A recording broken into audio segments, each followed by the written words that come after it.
forget that your mic is muted? Let's try that again.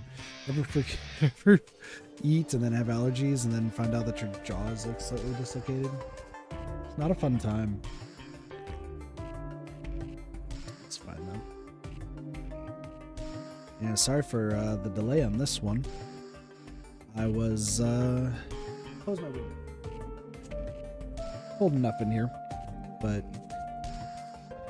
I was nervous today trying to stream this game because like I was sneezing a whole bunch and I played Binding of Isaac and the sneezing kind of stopped a little bit stuffiness, but it was fine. I ended Binding of Isaac and I had an allergy sneeze that kind of dislocated my jaw, but I'm like, screw it, we're gonna read through this, we're gonna get through it. So we are here. So last time we streamed this, let me move this up here. No, fuck me. Try that again.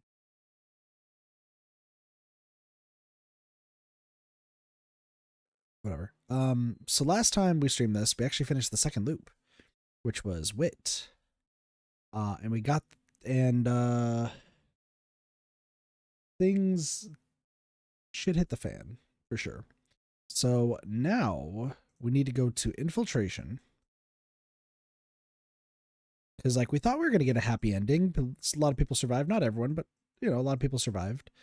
And now we need to go back to deciding arrangements. So just to bring people up to speed as to what happened previously before we start this loop. So I'm going to skip ahead just to go here.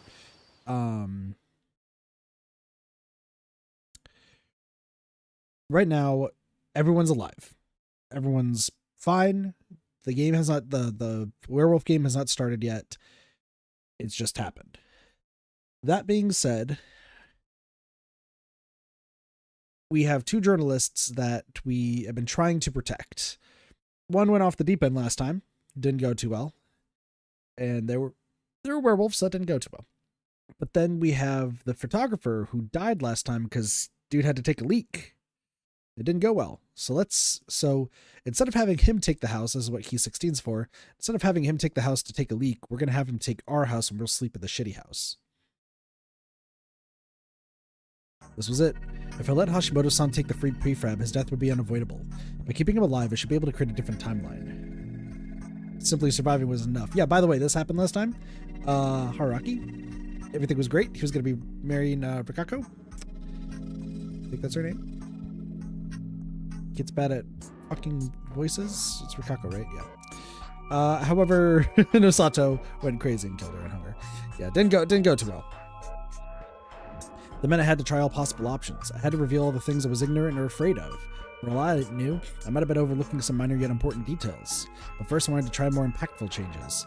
Letting Hashimoto-san survive would have to greatly affect the timeline. That already happened once with Mamiya-san's survival. It even changed the Guardians people received. I can still remember the last loop. I'd become the snake, took out the wolves, and decided to live alongside the survivors, most importantly, Rikako-san. The sentiments had earned an unreasonably cruel conclusion. I can still remember the sadness and despair. Despair? That's a different game. Anyway, I couldn't really understand it. Why had I forgot my fear of the unknown? Why had it been so easy for me to decide to move to Yasumizu and live alongside Rikako Uematsu-san? Was I that kind of person? I didn't know why, but it definitely seemed like I wasn't really myself back then. It felt like I'd become a part of something greater, not just an individual. The gears all snapped into place and brought forth a tragic ending. These feelings and guesses coming to my head left me without a clue as to where to go from here. A part of me did feel like fate or something divine existed, and that I couldn't escape its control no matter what, but my knowledge, discretion, perception, and intuition wanted to deny that line of thinking. There was no absolute fate. If there was something like that, it was either someone's elaborate plot or just a product of my imagination that seemed like it. I wasn't being a conspiracy theorist here, or a nihilist for that matter. However, I wanted to reject lines of thinking that stifled my ability to come up with, ideas. If I could think creatively, I might be able to find gaps in these seemingly impenetrable bars jailing me here. Fusashi-ku, is anything wrong? No, nothing. But since I'm going to stay there every day from now on, I think you should at least have it for one night. But I heard that Fujiyoshi has a culture of giving guests a warm welcome. If I'm to become a part of it, I think I should do the same. Traveler reverence, that fits the general location, but not the state of the village itself. What up, Cybernetic? Did you hear it from Higuchi-san? Ah, crap. That was info Rikako-san had given me last loop. Well, I've been treated nicely. They even gave me a place to stay. You're a generous person, aren't you? Huh? Nope, not at all. We're just trying to have another loop. Why not accept his kindness, Hashimoto-san? I guess I will. All good. After parting ways with them, I went to Kaori-san and had her help me get a shabby blanket, some newspapers, and a water bucket. There was only one bucket they could let me use, and it was in pretty bad state, showing once again just how dire Yasumizu's supply problem was. The newspapers weren't the daily news, but some old ones brought from Kamafuji-oshi as material supplies. I spread them out on the floor and placed the blanket on them. That was my sleeping spot ready. I also bought a portable toilet at that convenience store. Now if nature called during the night, I wouldn't be faced with the difficult choice to either die or piss myself. After finishing up the preparations, I, just like last time, returned to the dining hall. I was given some shinshinare again, and somehow ate it all. Oh, you ate it all? Was it to your liking? It's not bad, actually. That was a bit of a lie. I just came prepared for it because of my experience from last time. I still wasn't used to it enough to declare it good. Just what kind of booze would go with this? Drinking. Then, like last time, I went on to the fixed plates. Last time I learned the symbols of the Higuchi, the Uematsu, and when I got the snake, the Miguruma symbol, even if it wasn't too clear. The Masato Mansion had theirs on the gates, now I knew them all. This info could possibly lead me to the truth, so I had to remember it. Some time passed and, like last time, the students came back. We're back, huh? The bright yet tender Yasunaga Oribe. His tenderness was mostly toward his family, though it was a very human trait, which was a good thing. I felt bad for him getting caught up in something like this. Whether he was an ally or enemy in the feast would greatly affect how it went. I didn't want him as an opponent, that much was certain. Don't know this guy.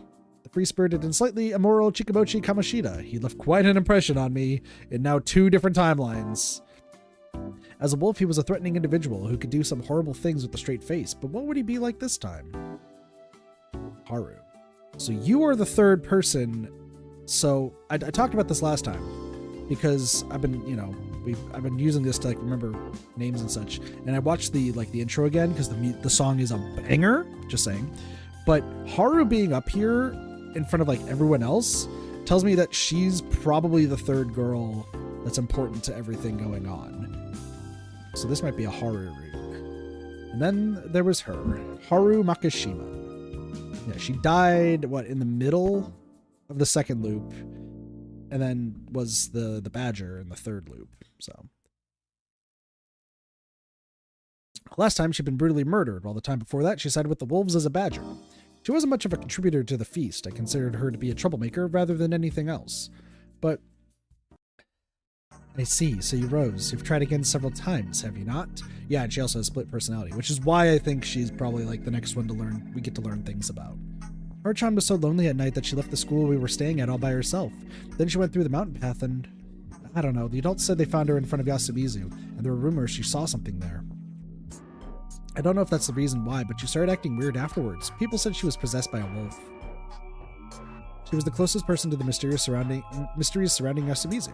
She lost her parents at the previous feast, disappeared once, and started talking strangely. To summon a god of that caliber, you must prepare an appropriate ritual. Possession by a wolf is not something that can happen so easily. The village heads insisted that this wasn't any sort of possession, but a mental illness. However, the fact it was treated with using Uematsu's special ability to take in such things made it seem entirely possible that the trouble surrounding her was of divine origin. But there was something I didn't really understand. I didn't know how, but last time Rikaku-san healed me of aconite poison. I knew it with my own body that this ability was more than just a religious rite and had an actual physical effect. Their intercourse. That didn't necessarily mean that it would work on mental illnesses too. Honestly, there were too many things that didn't make sense here. That is a corruption not even I can take in. She's talking about the necklace. I guess Haraki hasn't pieced together that the necklace is Chiemi's, but the necklace that he found at the end of the second loop is 1000% Chiemi's. It's who else is it? Based on this meaning alone. So, did I also? I think I did too much. Yeah, I did. Sorry, the resolution's not the greatest. I didn't know the rules. It kind of freaked me out, but for now, I had no choice but to set Rikako-san's issues aside. Yeah, it's a new timeline, buddy. The matter now was Haru-chan. She had parental issues, a strange relationship with her granddad. All in all, she was a delicate young girl going through a complicated time in her life, and I didn't quite know how to deal with her. Fooling around with her didn't work, and Casanova-type characters seemed to scare her. I tried to not not do much and appear harmless. Maybe that'd work. See, like I said, third character, so this tells me that we're gonna both be on the same team, whether that's werewolves or, well, I guess it would be wolves, right? Because, well, let's check this. Yeah, because there's 3 loops. That's what I figured. I wish this game had like multiple different loops within it and everything, but like this most definitely would be werewolf type. So cool. Once again, I try not to let my priviness affect the streams, but I think I should start having my priviness affect the streams because it's interesting. I try to not do much and appear harmless. Maybe that'd work. Welcome back. This is Fusashi-san. He suddenly moved here to Yasumizu. Hello. I bowed with an empty expression on my face. Nichan, it's an android. It's okay. I had to do my best not to fall over at that. Huh? Why? I mean, he's not acting human. Oh, Haruchan's being even more rude than me. I'm sorry. She watched a sci-fi movie recently. I'm human, just so you know. Hello, I'm Haru Makishima. She wasn't as wary of me as last time, at least. I still had no idea how to approach her. Technically, the first loop, he did pretty well approaching, right? Have we met? Huh? No, this is my first time here. Thought so. Did she have memories of my seducing? No, of the previous loop? What? Kaori-san, do you have a hand towel? Something similar had happened last time, too. It wasn't impossible that someone else had memories of the previous times, particularly this girl, considering her mind held traces of madness. What? Crap, I stared at her for too long. I had to talk it off. Well, actually, I feel like you're familiar, too. Ever been to Kanto? No. I see. Then this must be something special. What's wrong? You're all red. No, I'm not. Oh, this is gonna be fun. Oh? Huh? Was she easier than I expected? Damn, Araki, damn. Maybe android-like coolness was the way to go with her? Whatever that was. Uribe-san, I've completed the repairs on these plates. What should I do with them? Cool manner of speech, robotic movements, playing with people's impressions was a bad habit I had. Oh, bring them here. Wait, weren't you talking differently until now? Acknowledge, executing, appreciated, Mr. Schmidt. Eat this, human banana!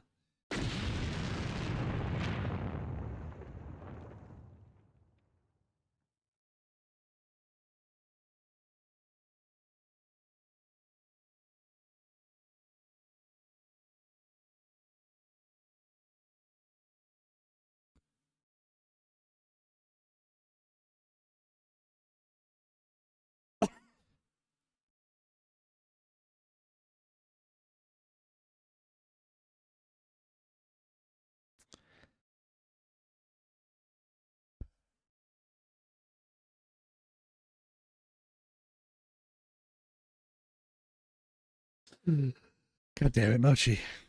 God damn it, Mochi.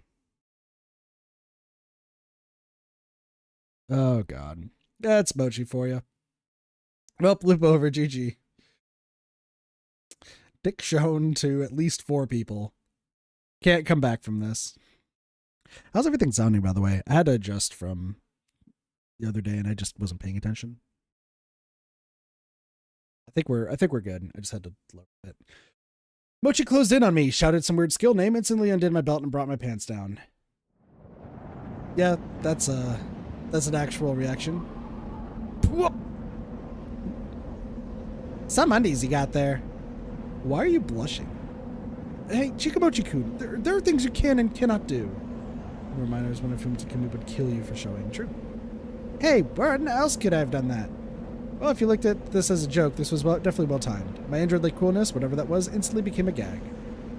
The skill left me so dumbfounded that I just froze in place with my pants down, effectively giving a treat for the ladies and waiting for a response. How did the girls see this pantsless android-like cool guy before her? And again, what was android-like coolness anyway? Yelling noises. Hiya! Why do you... Okay, why are you calling Haruaki a pervert? Pervert, pervert, pervert, pervert, pervert, pervert, pervert, pervert, pervert, perv. Not a positive reaction, of course not. Mochi's prank effectively gave her the worst possible impression of me.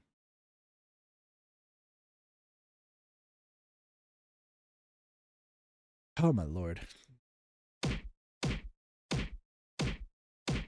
Are we dead?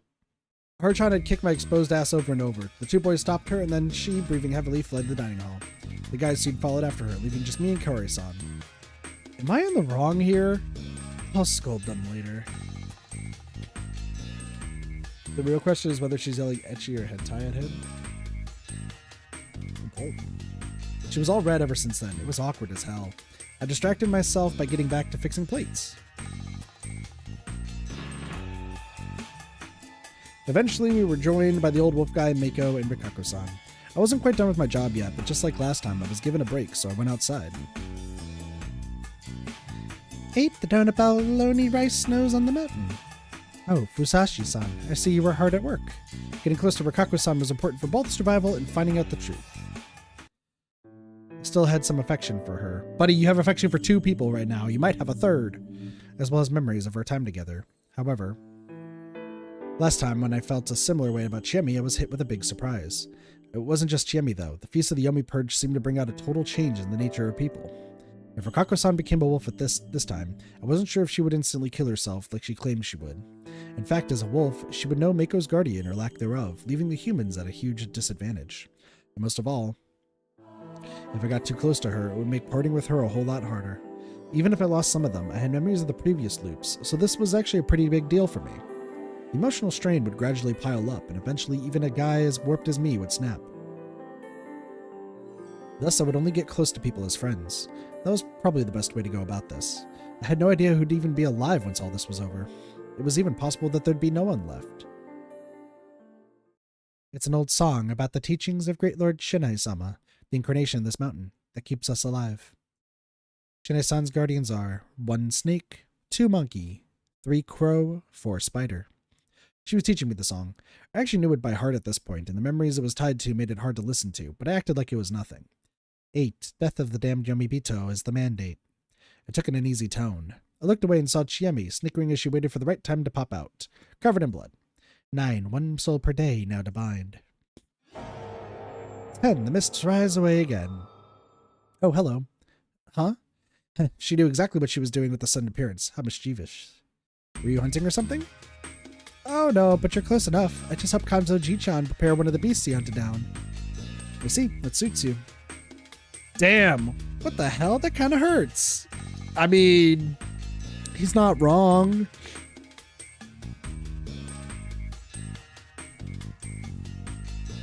Crap. I accidentally remembered what she was like back then and gave a sarcastic comment. If she'd been telling the truth back then, she wanted to kill me ever since we first met. That meant that even now she was... Hold on. Did that mean that all the stuff I jokingly said about her being a murderer was on the mark? After all, the 2 shotguns were hidden in the room even then. Hold on.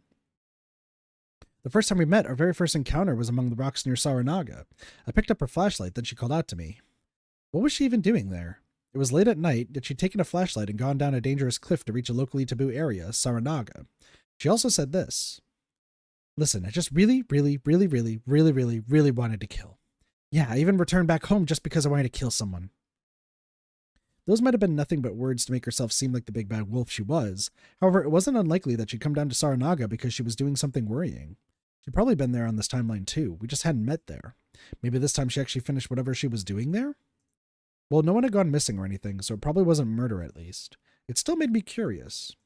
It was definitely attracted to her sheer tact and mystery, but this time I would focus on exposing the secrets of Yasumizu itself.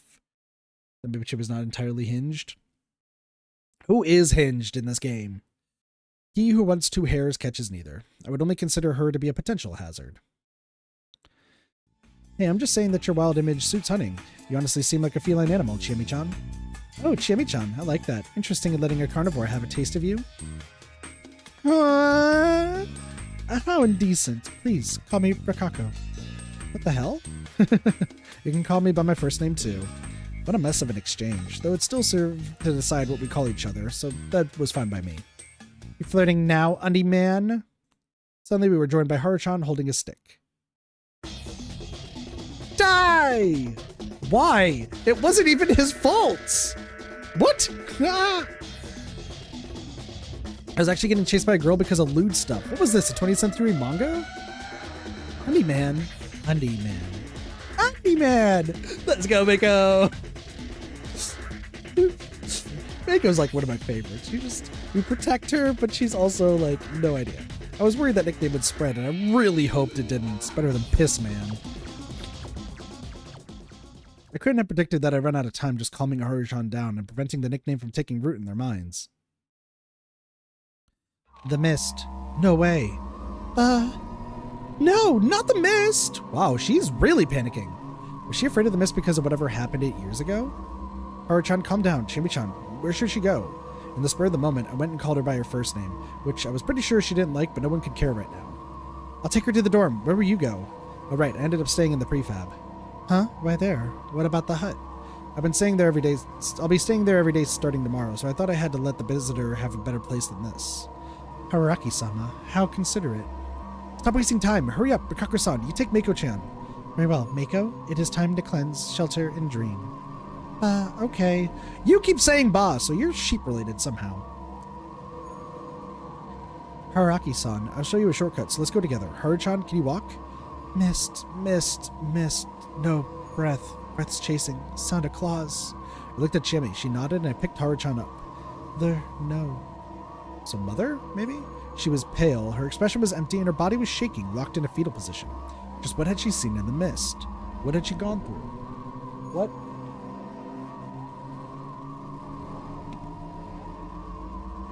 Hesitantly tightened my grip on her. She meekly grabbed onto my jacket. Had no idea if I could get along with her, but it wasn't impossible. While on the move, I noticed Hashimoto-san head to the hut I provided him, so all seemed good on that front. After leaving Haru-chan in her dorm room, I said goodbye to her, Chimmy, and the two guys there, who were waiting for Haru-chan and Worry, before making my way to the construction site. You can get there easily through the path behind the dorm. Don't slip along the way. She also told me about how to prepare for the feast and was generally pretty nice about it, too. It was pretty annoying that I couldn't just tell her that I knew it all. By the time I'd arrived at the prefab, the sun was down. I began by checking how I'd fare here. I'd take only the bare minimum of food and water I had here. I came prepared, but I didn't want to have to use the bathroom until morning. This was the shabbiest sleeping spot yet, but since I was still pretty awake, that allowed me to think a bit more. It was time to assess the situation. First of all, there were two things I had to keep in mind. How Yudai Hashimoto-san joining would affect the feast, and whether I could find out much about the feast in Fujiyoshi from Haru Makishima. The former would probably be made obvious tomorrow. If he died despite all I'd done this time, I'd be out of ways to help him survive. I'd have to start considering if there was a flipping good human at work that was actively trying to prevent him from joining. If he did join the feast, though, the guardian assignments would definitely change, just like they had when Mamiya-san and I joined. That would be neither good nor bad. However, the info I'd gained the first time when I couldn't participate at all, and the second time when I participated as the snake were completely different. Naturally, there was a change in human relationships and who benefited from them. And now, with this change, I would get to know people I hadn't interacted much with yet. So who haven't we really interacted with? I guess it's Haru, Hanzo to a certain extent, Tay to a certain extent, the two journalists, obviously. And then technically Mako? Technically, so I guess there's like 6 people we really haven't like super talked to, but that's fine. Especially Haru-chan. I can only hope that being the Undie Man didn't result in her avoiding me. That reminded me, Mochi was the reason for my new title. Was he the biggest obstacle in my path toward the truth? Nah, he wouldn't admit it, but the guy like Haru-chan was jealous that I was getting between them. Oh, so he was the one who killed Haru-chan last time. Was the sad face I saw on him the day after just an act? I had no idea, but I could totally imagine him killing her, only to regret it right after. Oh yeah, Yasunaga-kun also revealed his feelings for Chiemi right before she killed him, didn't he? She instantly shot him down, though. It seemed like she felt the same way the first loop, so that was probably true. Or maybe I just wanted to think that way. Then again, being liked by Chiemi meant that she wanted to kill you, so I wasn't sure if I was happy about that. Fucking fair point, buddy! That aside, as a wolf and as a human, he was a player skilled at debate and consideration. His words were rarely far from the mark, and he had influence over his mother and friends' votes. Yeah, technically Yasunaga has 5 votes? He always has 5 votes, because it's himself, his brother, Kaori, Mochi, technically, and Haru. Damn. But we can't kill him first if we become the wolves, because, like, he's going to be protected easily. He wasn't self-righteous or some kind of loner, and with a good backer spurring him on, he could be an excellent human player. If he was a wolf, though, I'd instantly know it from his lack of enthusiasm toward the feast. Maybe that would be considered cheating, but whatever. Meanwhile, though Chiemi had done some bold things during the last feast, she wasn't a very active participant in the meetings themselves. That was probably because, just like Mochi, she played cautiously as a wolf and avoided drawing attention to herself. Taking that into account, Chami's whole hang me act on the first day was pretty impressive. Yasu, yeah, exactly. It was bold for a wolf to make such a self-sacrificing play at that stage, but it was at a point where people weren't yet ready to hang anyone, human or wolf. She managed to make herself look like a human without any real risk, and kept the act going until the end. I heard that Chami had a decently big impact on the feast I didn't participate in. If she became a human, she would surely be a valuable asset to the humans. Personally, I didn't want to be enemies with her again, but I have no idea what she thought of me right now before the feast had even begun. Yeah, so this is just shaping it up as, hey, here's your 2 opponents, good luck. She herself had told me that she always wanted to kill me, which meant that the kindness she displayed to me so far could have been an act. That wasn't a pleasant thought. Rikako-san too seemed to be pretty fond of me. That was probably because of her idea that I was a special person who could do something about the feast. I wanted to do something about it, but saw no possible way at this point. I couldn't help but worry that I'd disappoint her again. She was pretty passive in the feast, and her votes often prioritized the local folklore and fairness. She did some pretty dangerous things, though, like trusting me without any real reason to. However, as a descendant of the Uematsu family, she knew full well just how scary the feast was and how to deal with it. The fact that she knew Mako's position was pretty important too. It would surely be important now. I wasn't sure about Mako herself, though. If she got a guardian and Rikako-san handled her well, it'd all be good. But if that wasn't the case, I couldn't expect much from her in the feast, and her votes were based on how she felt at that moment. She would be an uncertain factor, nothing more. Oh, also Wolf Guy, I guess we don't know too much about him. Rikako-san let her vote as she pleased, probably to hide that they were communicating, which wasn't great. The old man who cried wolf was even worse, though. What the hell was that guy? A senile old man? It really didn't seem like it. Kanzo-san had said that he survived the previous feast. He never said anything important during the feast, but had a vote worth the same as everyone else's. He also pretended to be the spider last time. Though Rikako-san came out as the spider as Mako's representative, she was essentially the real thing. Claiming to be the spider despite that was only meaningful if you were the badger. After all, if the badger presented themselves to the wolves once enough humans were out of the game, they would have a latent ally, which would be pretty good for them. And if he was capable of thinking that much, it meant that he wasn't just senile, quite the opposite in fact. But that idea didn't click with the fact that he'd always end up getting hanged. What was he even after? I had more than enough evidence to conclude he was insane, but that just made spending time thinking about him more of a pain. Now, while Kanzo-san's actions and goals were obvious, he was hard to control. He'd been handled. They're really going through every single character to be like, hey, now you're about to make the decisions on who you got to get rid of and who you don't get rid of. So, like, fucking piece it together. Oh my gosh, we're gonna kill Mako. Oh my gosh. The worst timeline. If you kill Mako, Rikako dies too. If you kill Kanzo. Oh no. Oh no. Oh, that's bad. I hope we don't, but like, I get the feeling. He'd been handling the feast based on his experience from the other ones. It was a relatively logical approach, but it wasn't flexible at all.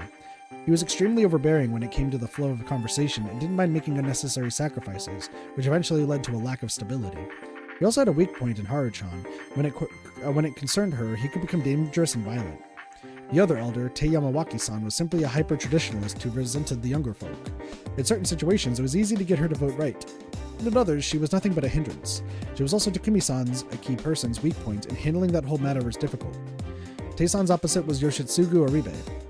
He didn't care about tradition and hated the elders, as well as the village heads. He was also the intense type and could easily mess up the feast. It was also possible for him to make peace with his mother and brother and enter the Yasunaga-kun faction. But if left to his own devices, he could break the rules and get eliminated from the game on the first night. Handling him was difficult.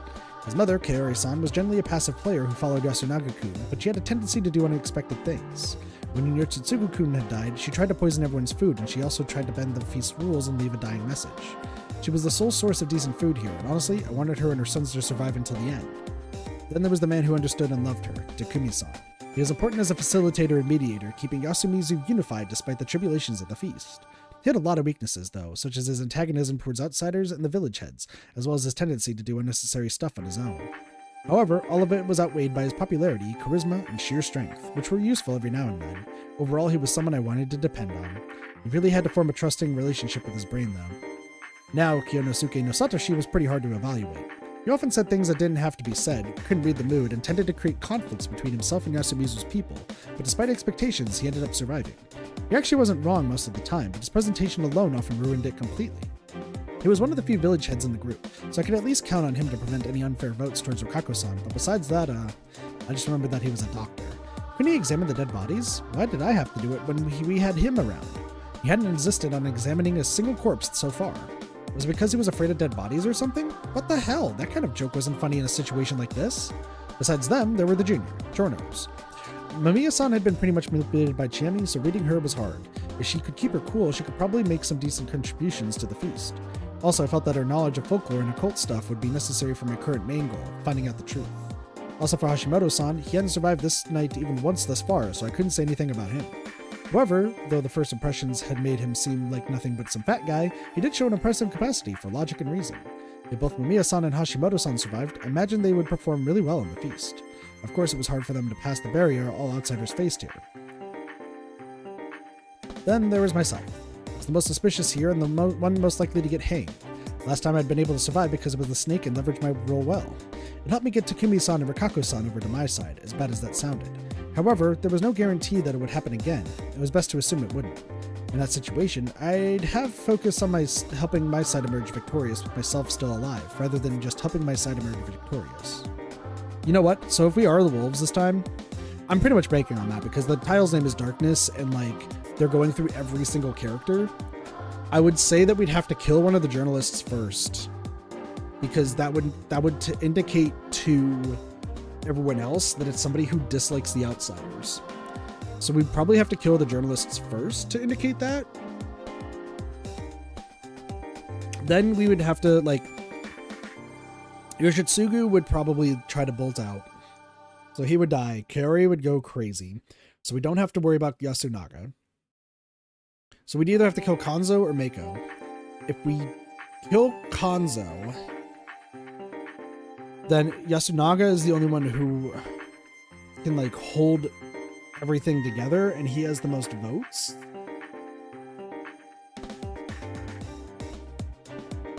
Essentially the people who need to die has to be one of the journalists, Meiko, which is terrifying to say, but it's technically true, Kanzo, and Takumi. Those have to be the four that die in order to have a victory, I think. Even if I could loop, there was no guarantee that I couldn't get into a situation where I would be hanged no matter what. That was a heavy thought to have, but I have to believe I could make it and keep pushing onwards. I had to keep going.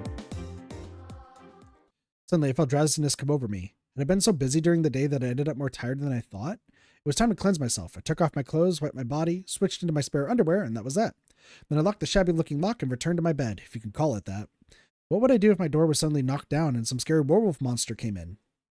I tried to keep myself on my toes, but my brain knew that it wasn't how the feast worked, so it just relaxed and let me to sleep. I'd be safe today. I wouldn't die today. I'd think about what came next later. I felt a strange pain all over my body. Next, I felt that something was way too red.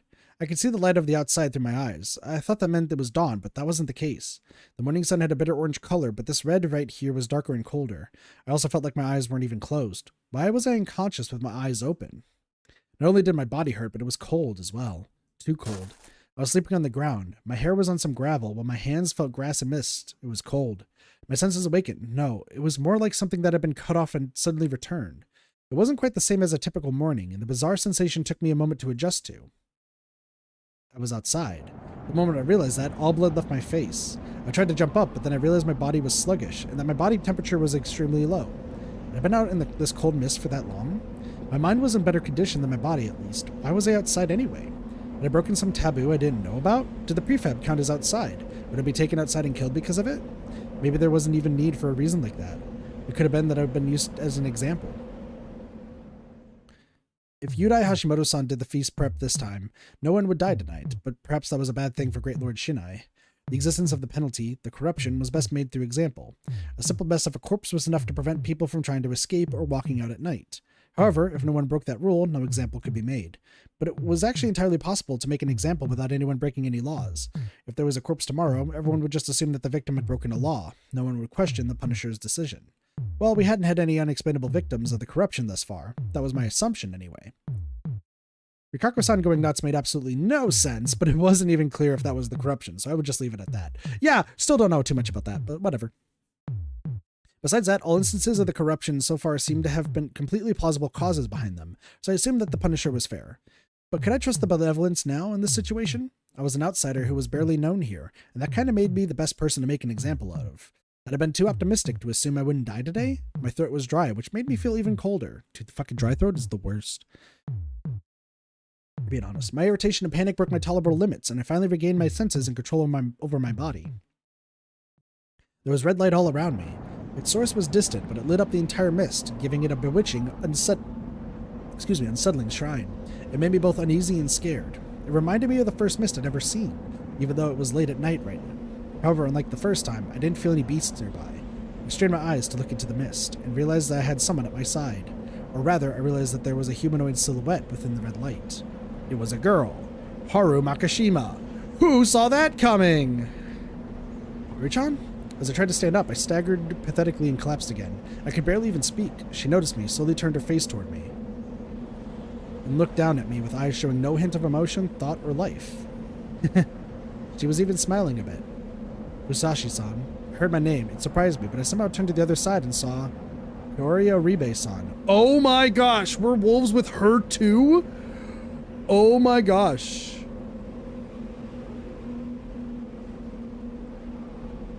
Oh no. Her eyes and expression were almost exactly like Haru-chan's. God is coming. Was I still half asleep? Was this some sort of dream? Why were they here anyway? But if I could actually see the god that Shiami, Rikako-san, and Haru-chan talked about, I would accept it in a heartbeat. I turned to the direction that those two were facing. In red misty darkness, I saw the outline of a large tree. It was the hanging pine. That meant that this was the graveyard. And then there were 3 lights, or rather sets of them, within the mist. It took me a moment, but I realized they were eyes. The vague silhouette seemed human, and yet not human at the same time. Was that God? Why had they appeared before us? Questions filled my head, my thoughts became dull, my sense of logic froze, and my vision contracted. Suddenly God spoke. Look here. Boy, I will tell ye the true legend. It was like a rumble, but it was definitely a voice. We'll now tell you the true legend. I tried to follow what he said. The wolves were not fairly dead. The wolves aren't dead yet. Truly, it is mankind that has been dead. It's the humans that are dead. Mankind, snake, ape, crow, spider. Humans, snake, monkeys, crow, spider. All creation is the making of Yomi. All of them have risen up from Yomi. The laws of the mountains is, the law of the mountain says, all creation is to be killed. That they all must be killed. Ye hath been chosen willfully to be the wolves. You were chosen to be the wolves. Make great destruction upon the Yombibito, and make pure the mountains in the rear. Showing archaic Japanese dialect in English. I figured. Destroy the Yombibito and purify the mountain and river. A noble youth to where yif yao. We will give something to you.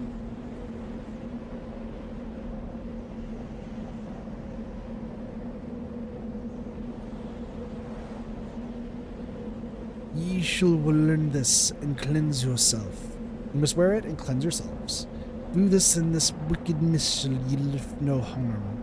Do that, and the corruption mist shall not harm you. Because of the dark mist.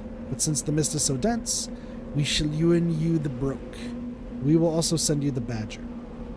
Tomorrow, at night this time, alone Yomibito we shall inspire to be your sworn brethren. Tomorrow night we shall inspire one of the Yomibito to become your ally. This worthy brook your knight be, and it is our hope unto ye. This badger will be a guardian, and it is our help to you. Oh, so the wolves always got such a detailed explanation. They were low in humans received other guardians, they were under pressure to lie at all times, and were surely conflicted about many things. The wolves are actually at quite a disadvantage here. But they don't know that we're a looping mastermind. Let's go. However, they had more information. They knew their allies and enemies, and about the existence of the traitor unknown to the humans. Irk this, ye shall draw blood of a man by every night. Anyway, draw the blood of one human at night. Anyway, seriously, did he have any idea how hard that was? Or ye yourself will die. Otherwise, you'll be the ones to die. Threats too, huh? It may not otherwise betide. Do not doubt this. It may none otherwise betide. He just repeated it, for effect, surely. He really wanted us to believe him. So the 3 of us were wolves. Yep. I had no idea if that was true. Hell, I didn't even know if this was real or not. Then the red light became weaker, or my consciousness began to fade. I had no idea. And soon enough, it was all dark. Interesting. So, Yasunaga now has 2 less votes, technically. My body hurt. The familiar sensation made me open my eyes slightly. I saw the bright but shabby inside of a prefab. Though the dirty curtainless window, I saw the mist outside. This was reality, wasn't it? I lifted my upper body, turned a bit, moved my head, pinched my cheek, it all felt real. I then tried to stand, and I could. Looking at my phone, which was about to run out since this place had no electricity, I saw the correct date and that it was 8 o'clock. I'd slept in pretty late. Remembering something, I lifted the bottom of my shirt and looked at my stomach. What I saw made me freeze. We is a wolf. I got a wolf tattoo, so we're good. The Lord of the Hunt, the wolf, slay all the Yomibido, cleanse and purify or die. It wasn't a dream, or was it? Cleanse, purify, dream. At first, we thought the people of Kamafujiyoshi just made it up to make fun of us. But we found out it was true when we became blessed by Shinai-sama himself. On the day Oji-chan died, he showed up in my dreams and told me about it. Great Lord Shinai told the real story through dreams, making the people of Yasumizu change drastically. They were from those who hunted wolves to those who hunted humans. It wasn't clear which side was right. I didn't even know if there was a right side to this. But I didn't feel much. I didn't get any sort of hatred for the humans or motivation to kill. The first time Yasunaga-kun, Teisan, and Haruchan all had some sort of cold, calm anger toward the humans. Last time Chemi had said that she was intent on killing me from the start. As for Mochi, my first impression of him was weird but harmless kid, and then somehow became insane killer. We had our reasons for doing what we did, and we had to keep doing it until the end, so stop with the questions, they were pain. However, she also said that she was struggling, and it didn't sound like it had anything to do with what she wanted. So yeah, no, that's weird. So that's all the wolves tell them. And then the people who are selected are like, cool, sick, now I have every reason to do this. Like, I get Chimmy and Mochi, like, they have a few screws loose in order to, like, get through this, so. You know what, that also just pieced together. That means Mamiya-san actually saw this, too. And just ignored it. That's kind of funny. So she just lied to save herself in the beginning. That's kind of funny. Excuse me.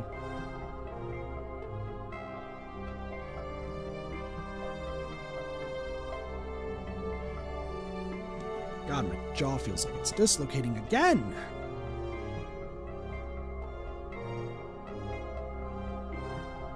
Okay. Regardless of what you were like before, you became a wolf by getting the wolf as your guardian. What was Mamiya-san like in that regard? That's what I'm saying. She worked as a wolf, but that was either just to survive or because she was urged by Chiemi. There was no zeal or loyalty there, so she ended up being silenced. That meant that the real story only worked on the people of Yasumizu. True. That was the only way things made sense. But if that dreamlike experience was true, then this time the wolves were Haruchan, Kori-san, and I, right? I'd seen them in the mist and red light, and they certainly didn't look right. I wasn't sure if it was actually a matter of sanity, but they just accepted the event as natural. A change born from the real story, an event set up from the start. No, I also had to consider the possibility that it was just a dream, that me being chosen as a wolf had nothing to do with it. I still couldn't be sure if they were the other wolves. Absolutely couldn't just go to the dining hall and ask them if they were. I had to wait until tonight. Suddenly, Musashi-san, you okay? Haraki-san, are you alive? Haraki-san. Someone knocked on my door. I quickly wiped off the bloody guardian mark on my stomach. It was dry, so it came off easily. I washed my hands in the bucket and unlocked the door. You're okay? Haraki-san, I'm so glad. You say that. She cried last time. She actually was... Okay, no. She does remember the previous loops, and she actually does care. But something's compelling her to fight. That might be it. I saw Takumi-san armed with the farming tool, and Chiemi, who was so happy about my survival she had tears in her eyes. The fact that she was the same person as that vicious mass murderer made it difficult to be happy about this development. If this was an act, this reminded me that she herself had told me I had a bad eye for women. So you did have Rikako-san, to be fair.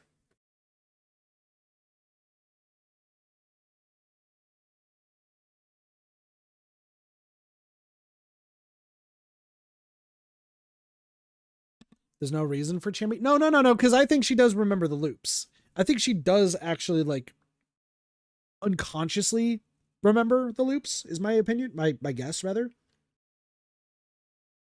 The reason I say that is because, like, why would she cry? Oh my God, my glasses. Why would she cry for somebody, exactly like you said, for some random guy that she just met, like, for one day? In the previous loop, she didn't understand why she was crying, right? Fucking these things. Whipping up my glass. Who knew that sneezing could just fuck shit up majorly? But, like, she didn't realize why she was crying for Haruaki. And this is the same thing I think as well, is that, like, I don't think she wants to kill Haruaki. I think she keeps telling that to, like, keep herself as a distance, but she's scared of getting close to people because of whatever Rikako-san meant about, like, the corruption too corrupt that even she can't help, right? That's my guess. Without any of that, she really seemed like nothing but a gentle, cute young woman. So I think it's just her subconsciously remembering.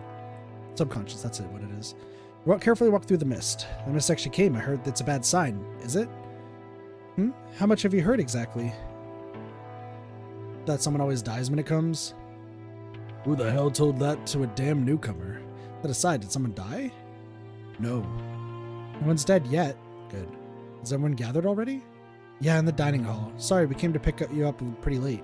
Everyone's panicking because of the mist. Sorry for making you wait.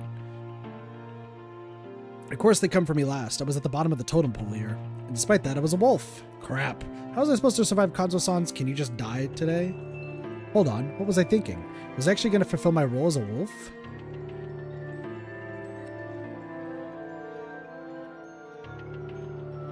Wait a second. If there's no part 7 here, then there's no timeline where everyone lives. Unless there's some hidden ones. Which could be possible. I think that shows up in a few visual novels where there's, like, kind of hidden paths and such. But if it is just this, then no one survives. No, not everyone always survives. Interesting. I would actually create those awful piles of corpses. I didn't want to do that. I wasn't beholden to some weird legend. There's no need for me to play along with this insanity. Honestly, I could just reveal who the wolves were on the first day. That'd keep the sacrifices minimal and... No, that resulted in my own death. I had to think carefully. I had to survive. I had to survive and escape the loop. This wasn't a matter of just leaving Yasumizu or Fujiyoshi. I'd actually ended the feast once and escaped, yet the death loop still continued. Hell, the Feast of the Yomi Purge and the general mystery surrounding Fujiyoshi still wasn't over. Honestly, I had no confidence if I'd been in the right mind when I decided to actually move to Fujiyoshi. Wait, can I ask... I don't know if I want to look this up. Not about this game. When did Virtue's Last Reward come out? Does anyone know, like, what year Virtue's Last Reward came out? I'm trying to, like, say something that, like, doesn't tip off, like, what I'm super thinking. I guess I should maybe just say what I'm thinking. 2012, apparently. So that was before this game. Oh, this could be... Okay, so there is a potential Virtue's Last Reward connection.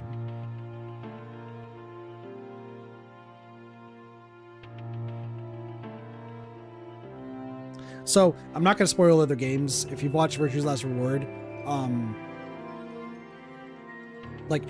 this is going to be very, very, like, minute VLR spoiler. Like not even a spoiler, it's just talking about timeline stuff.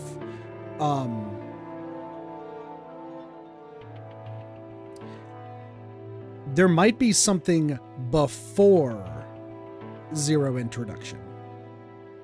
There might be something before, because if this game is inspired by, like, the Zero Escape series, right, then one of these might have something that happens before that, like, a loop returns to, because that becomes prevalent in games, in, like, some visual novels that I played after VLR, after they've been released. So I'm wondering if this might have something similar. Just a guess, but I'm wondering if, like, there are hidden paths, like maybe there's a fourth loop or something, because, like, obviously we knew there was a third loop in the middle, but maybe there's, like, a fourth loop or, like, something prior, or maybe there's, like, subsets. We don't know. With English translation coming in 2019. Yeah, no, I remember that from, like, the opening. So just an idea, just a thought that I have. Honestly, I had no confidence that I'd been on the right mind when I decided to actually move to Fujiyoshi. I felt like all the characters and stage props here were gathered to bring about nothing but tragedy. Also just learned it's releasing a PS5, Xbox Series, and Xbox 5 days from now. Let's go! So more people can enjoy this game. It's really good. It's really good. I like it. We'll definitely be playing more visual novels, by the way. I still have to finish another one that I halfway finish. We'll get to there. Until I saw all of the mysteries here, the supernatural forces here would continue to terrorize me no matter how far I ran. There was the possibility that surviving as a wolf would solve everything, though that wasn't a pleasant thought. Perhaps I'd come back to life, return from Yomi, over and over because of the local Yomi inhabitants, so in order to solve this, I had to become a wolf and kill them all. Right. This could be the right path. Araki-san? Huh? What? What's wrong? Something bothering you? I'm kind of worried. I'm actually quite the scaredy cat. Can't blame you. Would I have to kill them too? Can you handle blood? Huh? Why are you asking? The person died, but, well, their expressions turned dark. I saw the plaza. There are 3 wolves. Just like last time, Teiya Mawaki-san was at the Okiba with 3 Yomotsu Okami symbols painted on it. What do you mean? I'll tell you later. The exchange was exactly as I remembered. I still knew about all this, so I had to be careful to stay in character. I couldn't forget that just about everyone here had their first feast today. They didn't have the knowledge or experience, and no one had killed anyone yet. If I went and said something weird, they'd suspect me, so I had to act like I was a confused newbie. As I approached the plaza, I noticed a strange stench. Though it resembled the smell of death I was now intimately familiar with, this one felt more beastly. Just what is that stench? You shouldn't look. I disregarded her warning and headed toward the source of the smell. Huh. There was a pile of corpses in the middle of the plaza. The fuck? Though they weren't human. Oh. From what I could tell, there were the remains of mid-sized four-legged beasts. They looked like dogs, but their bodies were in such a terrible shape I wouldn't have been able to tell if they were foxes, tanuki, or wolves instead. Some had their libs or heads removed, and a lot were just cut up really badly. Bloody fur, eyes open so wide you'd think they'd fall out. If I had to guess, there were at least 20 of these here in this pile. It was about as tall as the back of a smaller adult. It reeked badly, but more than that, it was just disturbing. Crimson fur, countless fangs, claws, eyes, this seemed like an original idea for a fantasy monster. Indeed, monster was very apt. I feel like a monster. Sorry. It was almost a monument dedicated to the Yomotsu Okami. Perhaps this was the example this time? Don't touch it. We're throwing it into Saranaga later. I like the big red pile having random little black dots for eyes. Good art. True. I wasn't planning on touching it. It was basically a heap of potential diseases. Wouldn't dumping it in a river be illegal, though? Screw it, this wasn't the time to worry about stuff like that. Araki-san, you seem strangely calm. Well, you see dog corpses in town every now and then. Not sure how I feel if it was a person. It probably wouldn't affect me much at this point, to be honest. I'd seen too many horrible human corpses. You're alive! Outside the dining hall, there was Kanzo Makashimashi, gun in hand. Along with him was... Musashi-kun. Morning! He seems chipper. At the entrance, there were Mie-san, who looked uneasy, and Hashimoto-san, who looked strangely composed. After greeting them, I went inside. Araki Fusashi-san is okay too. That's everyone then. My, what a relief. I looked around and yeah, everyone was here. A total of 16. What a party. So that means, well, yeah. At one seat there was Haruchan. Her face was pale and her 2 friends were seated next to her. It's safe in here. Wanna eat? I just can't. She hated the mist before, but this time it seemed even worse. She also made herself as small as possible, and it felt like she was averse to their care. This seemed like a mix of her fear of the mist and the rejection of the villagers she had as a badger. Oh, I'd say she's just the greatest scaredy cat here. Scaredy cat. She was always really afraid of all the corruption talk. Maybe she was just scared of getting corrupted. That's why I don't think Haruchan could kill anyone if she was a wolf. A girl who was afraid of the corruption. It started 8 years ago when she tried to visit Yasumizu when it was covered in mist and saw something. That had to be it. The idea or certainty that the people around her were Yomibito had to scare her pretty badly. Maybe she really was a wolf. Kari-san, on the other hand, looked okay.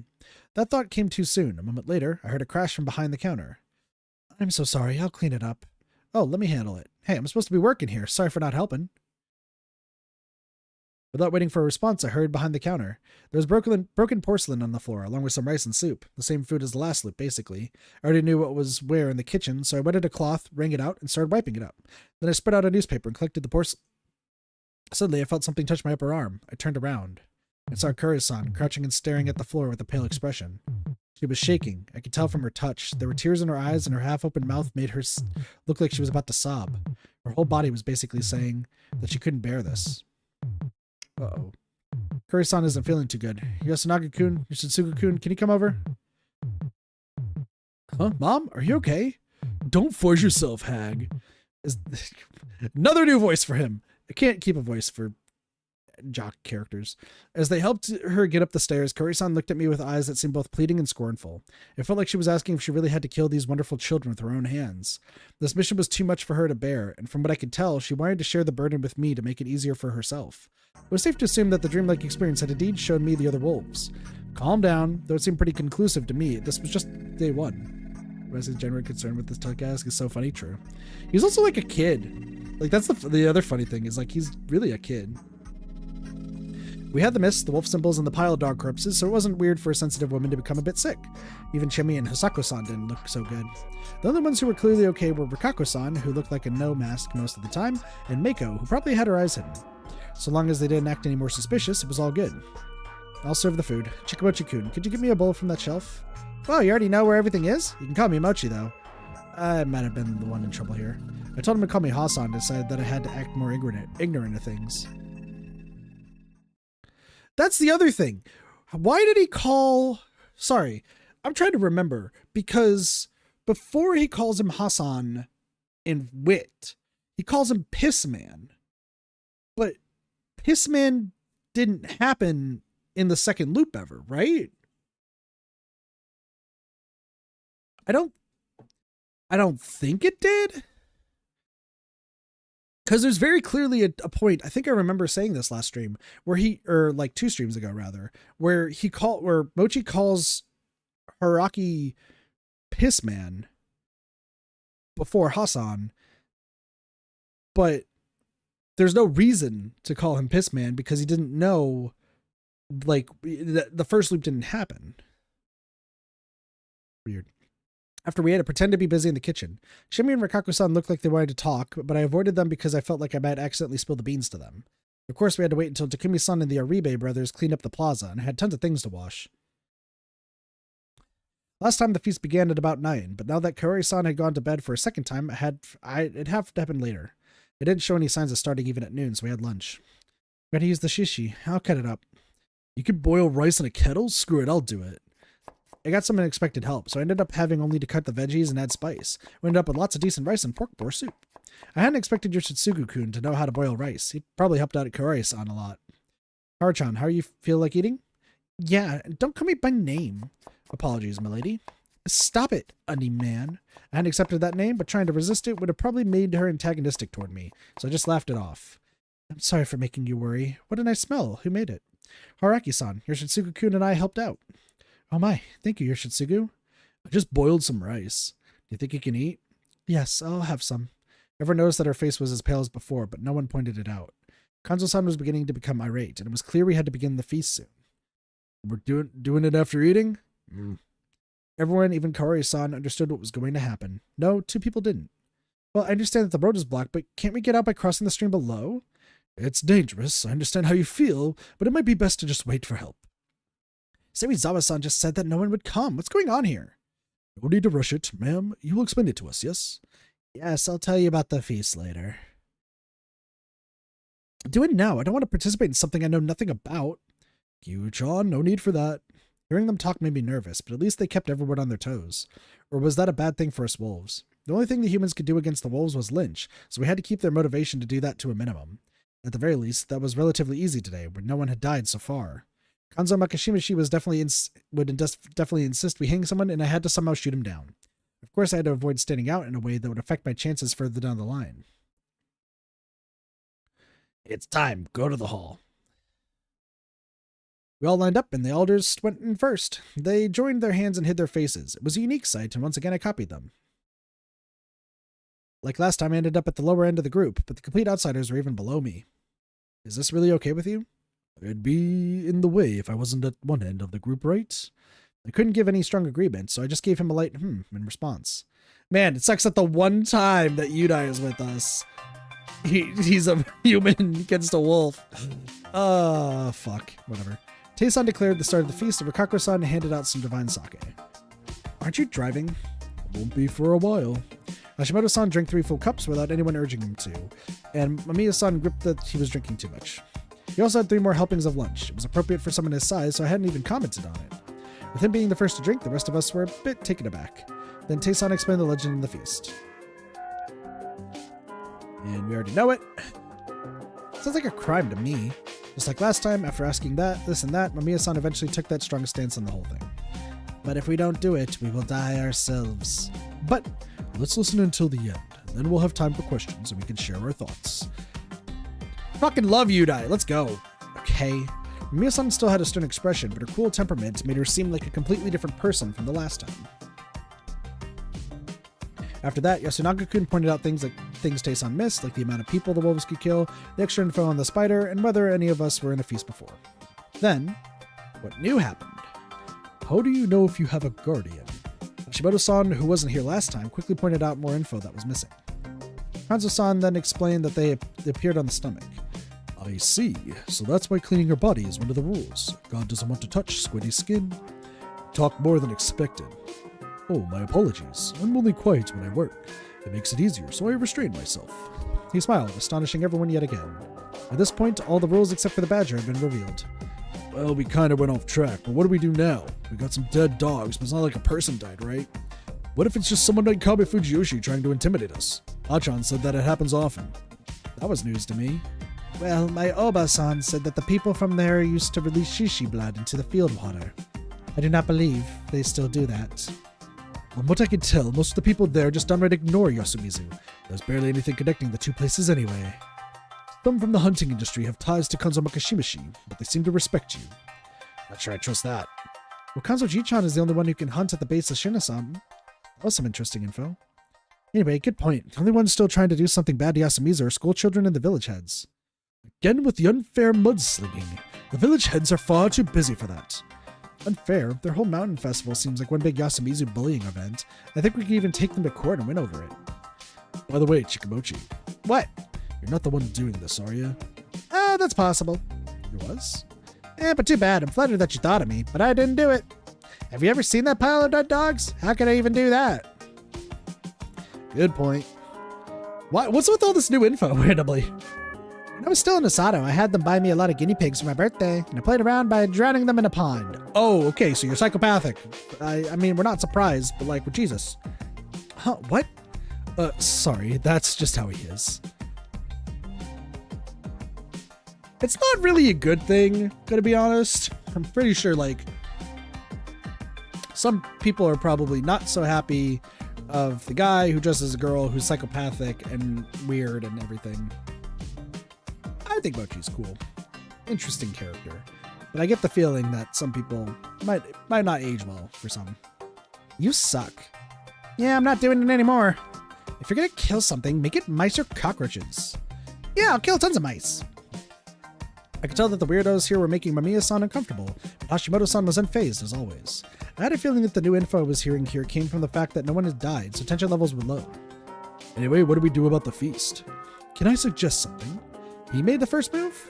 I recall hearing that Takumi-san was the one who moved first the very first time. He revealed that he was the snake.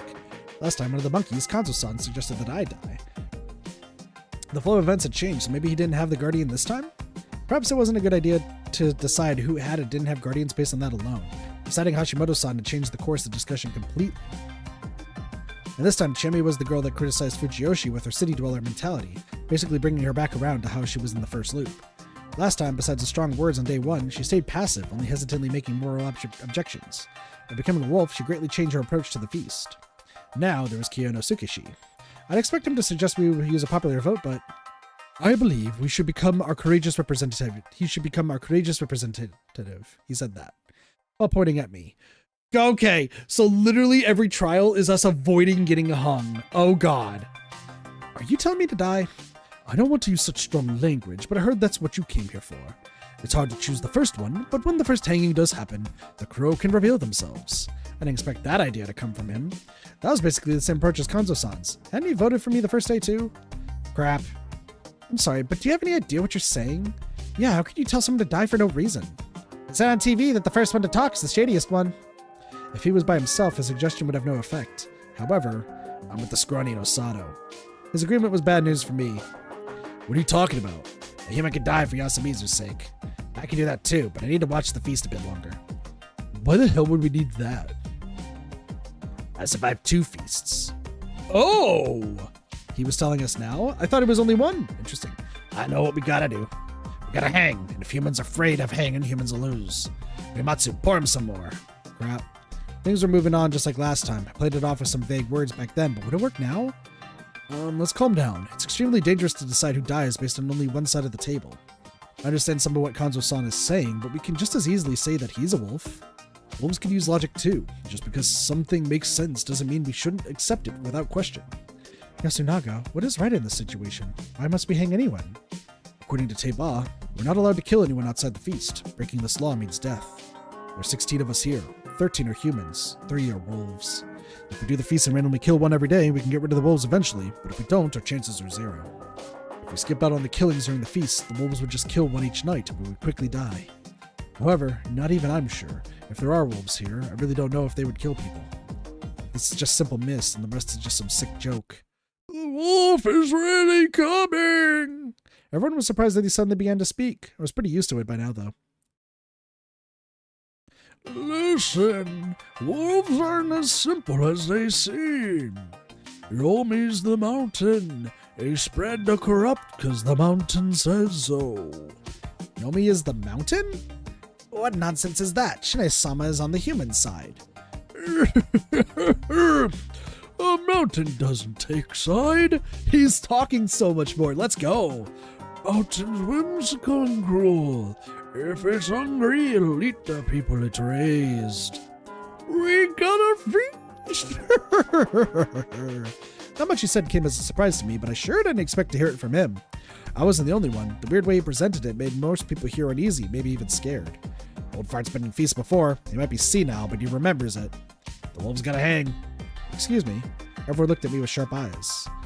How were the people you hang chosen in the previous feasts? We voted. I guessed as much. Apparently, the popular vote was a tradition at this point. And you think we should do it this time too?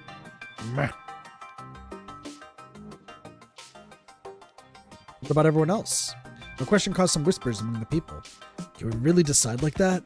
I know what you mean. We'd be condemning people to death by popular vote. It's too cruel. It's the game of werewolf. But there's no better way to choose. We can talk it out. If that doesn't work, we shouldn't hang anyone at all. You think we would reach a consensus like that? There's no way the potential victim would agree. Alright, anyone who volunteers to die for us, raise your hand. Shimi had used this to gain everyone's trust. Rikako-san had used this to convey to me that Mako had a guardian. Basically, it was just pure strategy. If they didn't need to take the risk this time, they simply wouldn't do it. That meant that it was likely that Mako didn't have a guardian this time. What was I to do here? I thought for a moment and concluded that if I raised my hand here, everyone would gladly hang me. No matter how kind-natured or reasonable they tried to appear, they actually didn't care much about me. Shimi and Rikako-san would value me more than most, but there was no arguing that they favored their own. I can totally imagine them prioritizing everyone else and tearfully voting for me. Otherwise, if my fate had already been decided at that point, they would vote for someone else to send a message or keep them on their toes. It was definitely a dangerous situation for me. There was one way that might have been able to save me, though. I could do what I'd done last time. It sounded like I could be an asset to them, and buy time for myself, and finally reveal that I had a guardian. I'd have to make sure the real one with said guardian was gone at that point, though. That meant using the time I had to find and kill them. Could I really do that, though? They've got no one. You talk big. What about you, though? I can't die yet. Huh? Oh, wait. Here's a warning. Those with guardians should be especially careful. What do you mean? Interesting. So Takumi has a different role? He's possibly the crow. He's not a monkey, because he would just reveal immediately. Like I said, revealing as a monkey early is still a good idea. Immediately like, Takumi, shut the fuck up. True. Oh, that could be that both of them are monkeys, maybe. He went on to give the starting warning. Those with guardians should keep their status hidden. However, it was better to go against that warning when the snake or crow found a wolf and when a fake appeared, and the monkeys were an exception to that. The explanation for the monkeys was the same as last time. The thing about the snake or the crow finding a wolf as well as the appearance of a fake were mentioned back then. Those with guardians are likely to be targeted, so it's best for them to be quiet, but there are situations in which it is advantageous to speak up or disadvantageous to keep quiet. The prime example of these situations are the appearances of fakes or when someone discovered a wolf. Sure we will have fakes? No doubt about it. Yasunaga-kun went and briefly explained that wolves had to actually lie to win. He also added that humans should avoid lying as much as possible. The only ones who lie in the feast are the wolves. Making that a rule should spare us some trouble. That's what I think. Kanzo-san, what about you? Everyone's got that? This was the time.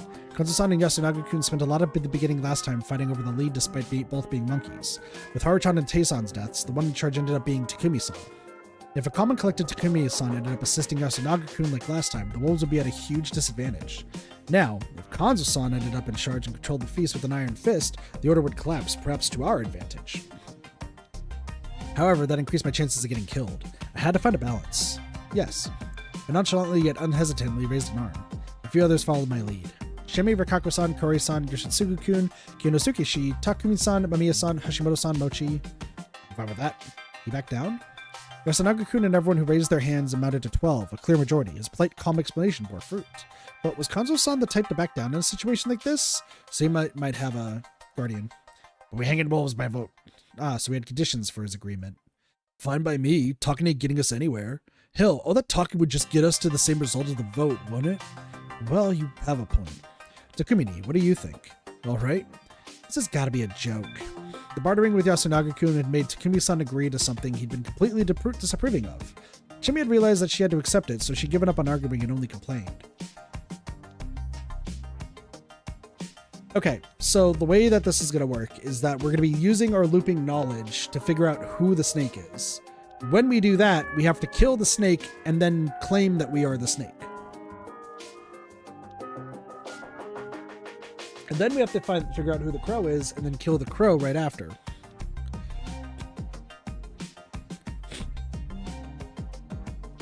Kanzo-san had a tendency to strong-arm people to get what he wanted, but he was good at it. So we got derailed a bit. We hang in Fusashi? Things were looking bad for me. Suddenly I got help from when I least expected it. If you ask me, I don't believe we should hang anyone today. Today, I don't think we should do it at all. If it's a matter of kill or be killed, I would kill. His tone was calm, but his words were terrifying. I have a wife and 3 daughters waiting for me at home. Miya-san's eyes widened. She must have realized just how serious he was. You did mention that you don't intend to die for your work. Yes, that's why I carefully listened to what everyone here said. And I think that lynching someone first would give the wolves a reason to start killing. That was a general observation that no one argued against, probably because they didn't have a good comeback. I more or less understand the rules now. Can I say something that's on my mind? Thank you.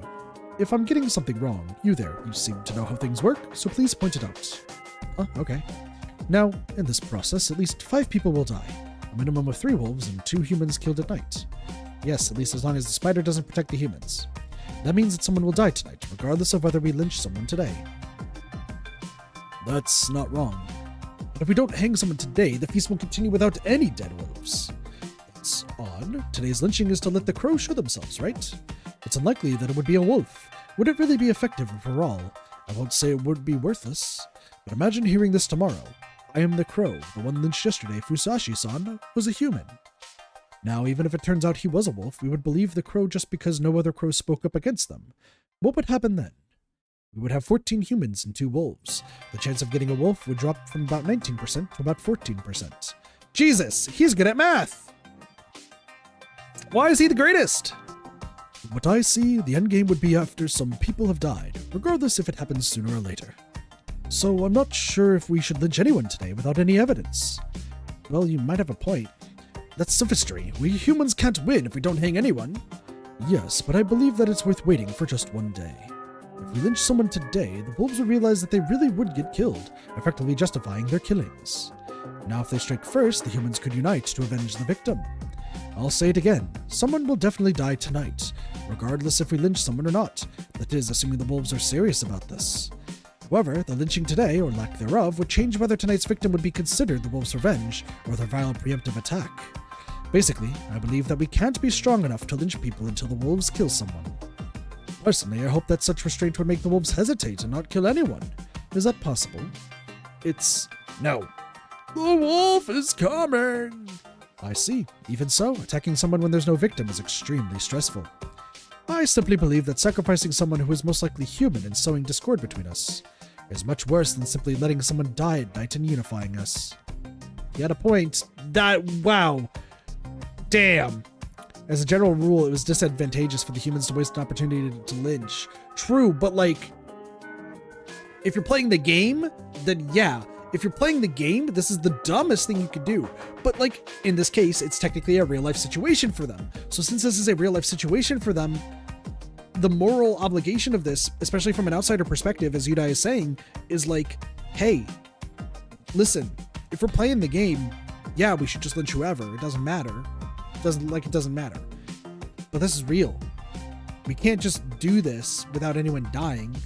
Because if no one dies, then are we just lynching just because why the fuck not? The humans can't be the first ones to strike. It has to be the wolves. Fair. However, making a preemptive attack when you had limited information, the chance of getting a wolf was low, was extremely risky. Thus, it was a good option to prioritize emotional superiority and unity. Not many people could argue against this. Hashimoto-san was just too good of a speaker, the opposite of Kiyonosukeshi. His suggestion was beneficial for the wolves too, but only for now. It would be far more difficult for us to kill someone tonight. Upon hearing him out, I believe that Hashimoto-san has a point. We don't fully know each other yet. Killing someone in this situation would be a waste. I thought the same thing. This feast thing is controlled primarily with information, right? What do you mean, Kyu-chan? We decide who is a wolf by taking time to see who sides with who and who says something strange. Since you made it a rule that humans can't lie, the wolves, who must lie, will eventually slip up. It seems right to lynch them once you find them that way. There might even be cases where a single clue can lead you to know who all the wolves are. I see. Detective deduction. I don't know if it would go that well, but by observing what the wolves do and gathering information about them, you can pinpoint someone, and eventually even avoid having to lynch someone, letting us catch up to them. It's not like we won't learn anything today. The snake will surely find out whether someone is a human or a wolf. That's true. Maybe it's best to skip this day and avoid accidentally killing the snake. He presented the likely disadvantages that could emerge and provided ways to turn them around. It was really effective. Most here didn't want to kill anyone yet, but had to balance out the pros and cons of doing so. If they were told that the negatives could be made up for, they had no reason not to cling to that. Crap, I fell silent. Silent people were considered to be passive accomplices to the wolves. I had to say something. That does seem effective. There's another thing to keep in mind. What would that be? The wolves would definitely prioritize killing the ones with guardians, right? But if you lynch someone today, you would lower the amount of options for them to choose from. Now, if the potential victim of the lynching ended up being one with a guardian, they would have no choice but to reveal it. Since humans can't lie and wolves know each other, they would instantly know if the one claiming to have a guardian was telling the truth. I like how they come up with this rule. Humans can't lie, even though Haruaki last time lied. And Rikako lied. So weird. But at this point, there was no benefit for those with guardians to come out. None of them have used their powers to gain any info. And they would only die to the wolves. Yes. That is true. Of course, it's not likely you would land a guardian, but if you hang humans, you would also lower the number of targets for the wolves. There are currently 13 non-wolves, and taking one away would leave 12. The wolves would choose one of them. And the lower the number, the higher the chance that they hit one with a guardian. I'm starting to think that hanging on the first day does more harm than good. I actually thought that this way of handing the wolves was good for the humans. From what I could tell, Kaori-san and Haru-chan would be found out sooner than later. I had my looping, it was generally a scumbag, so I wasn't as shaken by the situation as they were. But my situation wasn't exactly solid. Yeah, because essentially, we're going to get to the next trial, or the next discussion.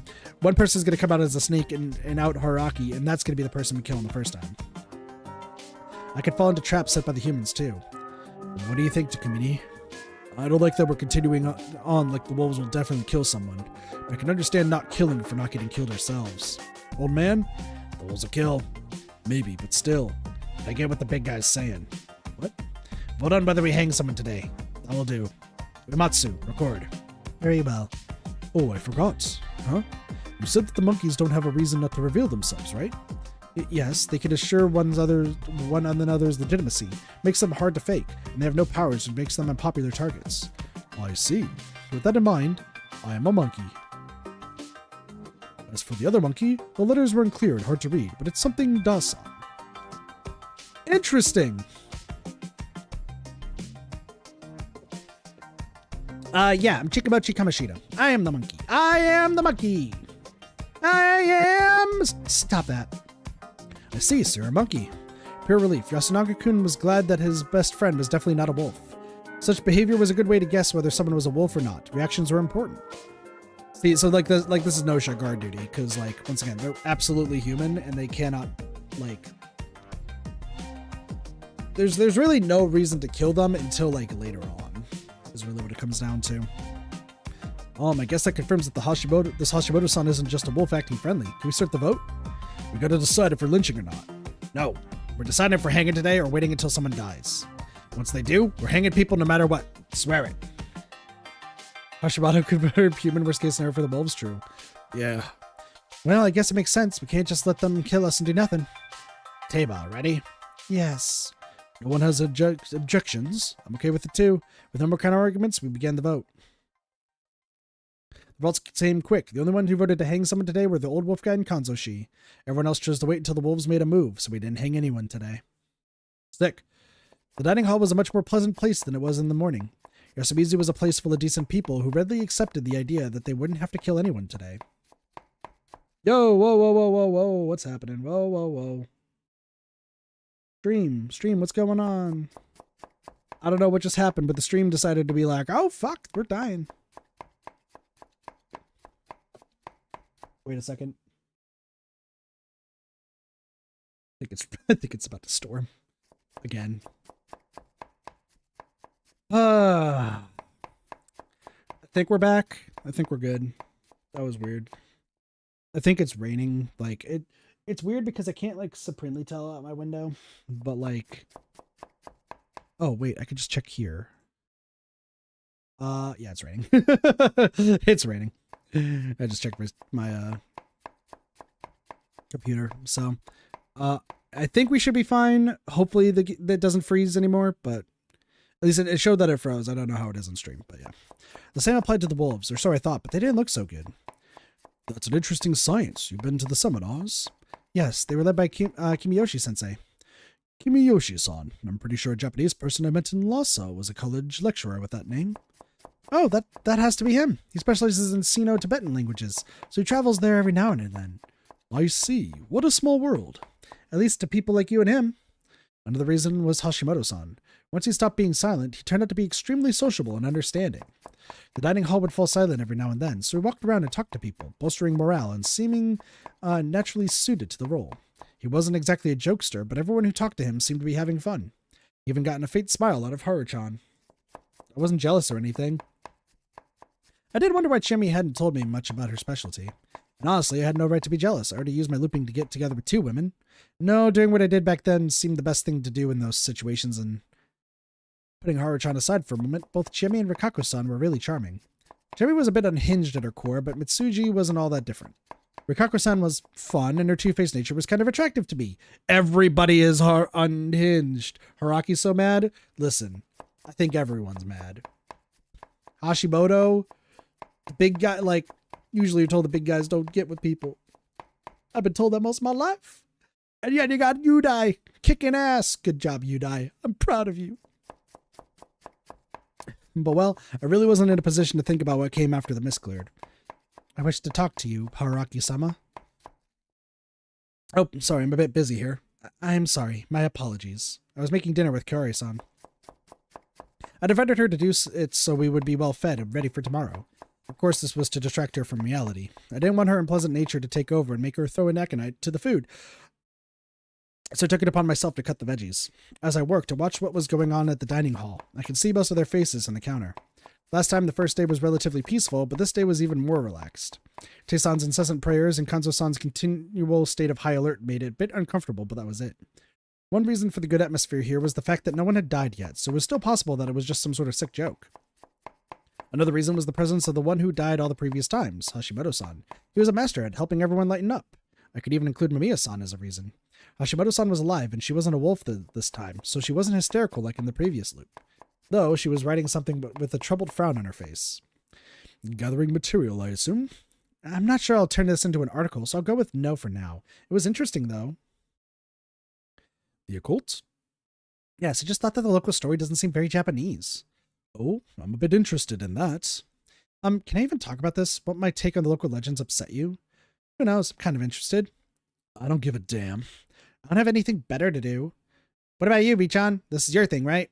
No, work concerning the divine is the Miguruma's responsibility, but I would be lying if I said I was not interested. And then she goes over her whole thing. Things were going just like they had last time. Everyone was interested in what she had to say, and she revealed her knowledge about god slaying and servant worship.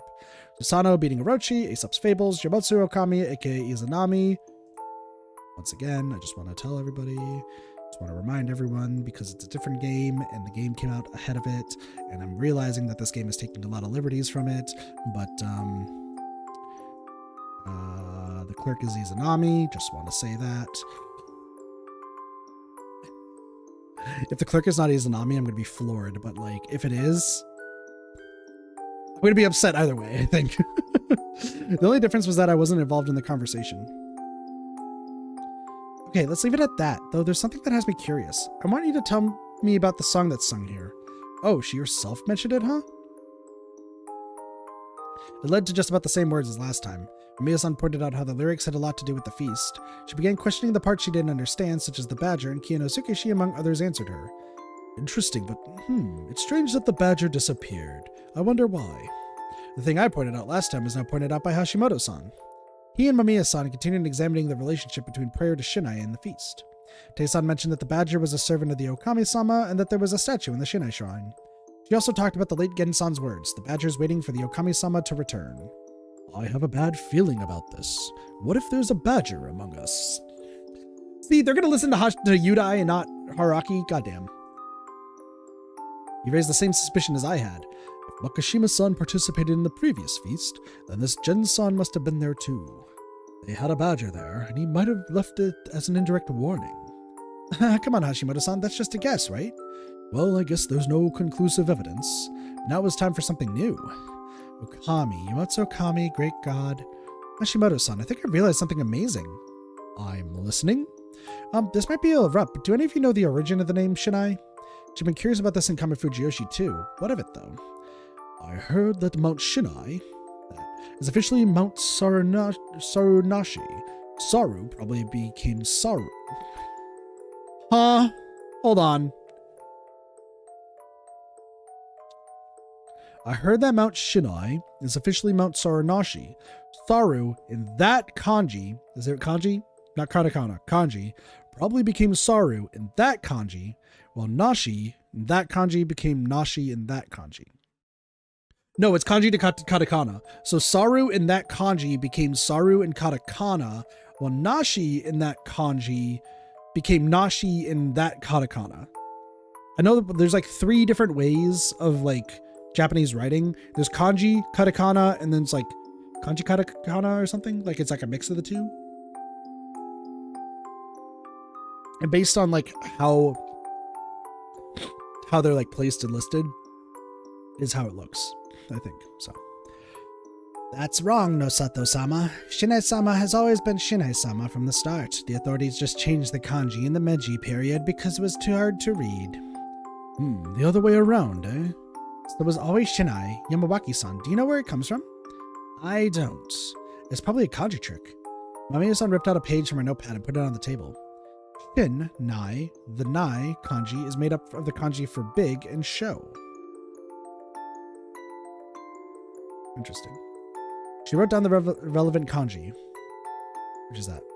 When you switch them around, she then wrote down the kanji for big, then show to the right of it, and shin to the right. The result was that. To the left side of the kanji for God, there's a radical for show, and it's even more obvious in its old form. This means that the result is Okami, great God.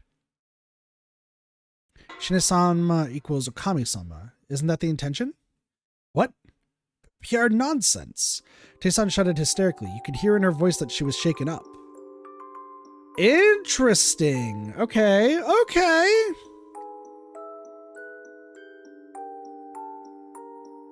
Oh, interesting. Of course she would be. According to Yasumizu's legend, the humans and servants killed the wolves, the Okami-sama. But Shinai is the Okami. Ooh, however, it reinforced my theory. I had lots of clues that led me to think that Okami and Great Lord Shinai were one and the same. His use of the corruption was one thing. Another thing was the fact that he was neutral in the battle between humans and wolves, or Yomibito and wolves. Yet another thing was the local outlook on life and death. God. I had some like spicy chicken, sorry. I can feel it like burning my mouth still, because I ate one of the peppers raw. I don't know what it was, but it was hot. It was good though. So if I'm like stopping a little bit, or I'm like drinking so much, it's because it's hot. If people went to Yomi upon death, they would go there regardless if they were hanged or killed by wolves. That was why they said rise not. It meant go to Yomi and don't return. However, in the Shinai faith, the mountain was a place where corpses were buried, so it wasn't strange for it to be considered the same as the world of the dead. Anyway, Izanami lost her life after birthing many gods, and after a lot of the trouble ended up becoming the goddess in control of the Ni no Kuni. Ni no Kuni? Another name for Yomi, the underworld. There's also Ni no Katsukuni. Some say it's somewhere beyond the sea, while others think that Ni no Kuni is just a place within Yomi. Maybe I was reading into this too deeply, but Ni no Kuni, Country of Roots, gave me an image of the underground of a tree-covered mountain. Wait. Sure that's not a stretch? What's the point of hiding the great gods out of Okami anyway? Maybe they did it so they wouldn't be any confusion with the Omiwa shrine, or maybe they warped it to incorporate it into Shinto. Or maybe they needed to hide the faith? Hide the faith? They could have been in a situation where they couldn't worship the Okami-sama in public, so they had to hide it. They might have protected the faith by making it change shape, like how during the Edo ban on Christianity, early Japanese Christians worshipped Maria Kannon instead. Kenji Kana being cup rising. Hiragana, there we go. Two natural destinies for. Yep. Got it. That's that. Got it. Thank you. Also, it's not unusual for God's main servant to be confused with God himself. This might not sit well with some of you, but legends and myths can change not just through borrowing aspects from other legends and myths, but also through political events. There was a time when myths and government were closely tied, so myths had to change whenever the politics did. If settlements merged, their gods would marry, while gods of places annexed through war would become the conqueror's gods, servants, or demons. Or maybe they merged separate gods into one. The people shaped them according to the power balances of their day. That's why powerful gods and devils have many other names, forms, and incarnations. These are remnants of long-forgotten faiths. The legends and myths that live to this day survive through countless such changes. Of course, they would have contradictions. With that in mind, if you look at it from that perspective, the meaning of prayer to Shinai changes a lot, though I don't know the truth of course. After all, the song doesn't mention anything about wolves or guardians being opposed to each other. It was true. Rome loved doing that. Oh, nice, your native gods? They're actually our gods, true. Now, if Okami or Shinai-san was still on good servant-master terms with the 5 guardians, perhaps he gave the people the powers of the guardians and used the song to inspire them to fight Yomibido, in other words, among themselves. She went that far with this audience? Apologies, but hearing that is not pleasant in the least. Exactly, don't talk like you know more than us. Actually, Rikako-san and Tei-san had something to say about that. Oh, we are truly sorry. We are inquiring into these legends and myths because they seem credible. If they didn't, we wouldn't have participated in this and instead insisted on leaving and calling the police. That's kind of what I'm doing right now. I'd say you're half trustworthy, Serizawa-san. No one here is actually suspicious left yet. It just so happened that the badger was almost left out of the legend. Both the legend and the feast rules were transferred through word of mouth. We're simply afraid that you two, despite your extensive knowledge of the legends, happen to miss or forget something important. It is true that I cannot deny that possibility completely. Matsu-sama, but... Well, at its core, it's more simple than it seems. Yasunaga Oribe-kun, was it? Yes. We agreed that humans wouldn't lie. But if there were a human that sided with the wolves, a badger, basically, he or she would surely lie or do something drastic for the sake of the wolves, don't you agree? That's true. Even if it has nothing to do with any badger, we should be wary of such a case. But a compulsive liar is an ally to the wolves, even if they're human. We'll hang them on the spot, right?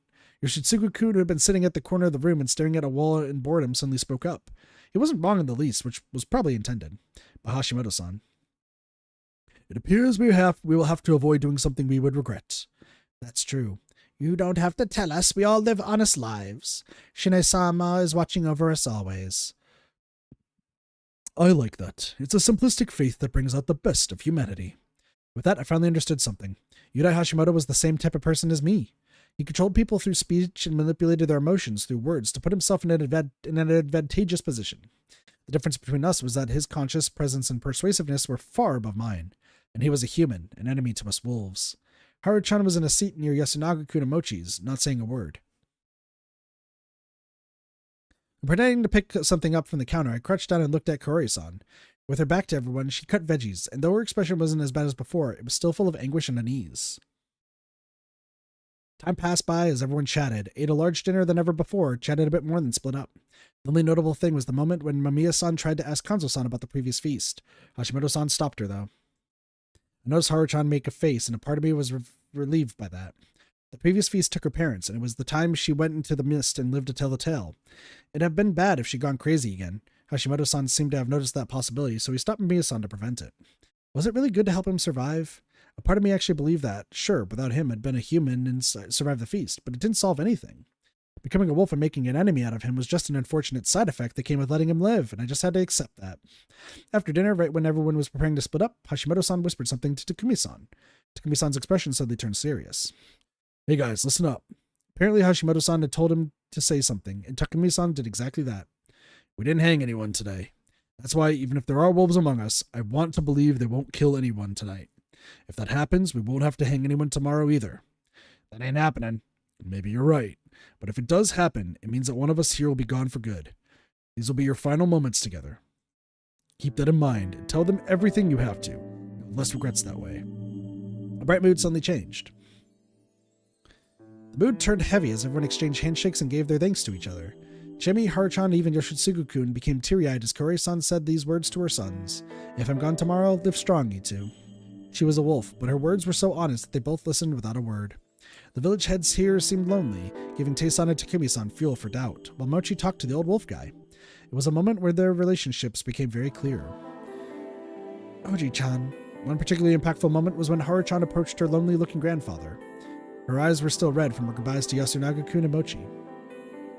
Oji-chan, if I don't wake up tomorrow... Ain't happening. For a moment it looked like you knew what she was, but then...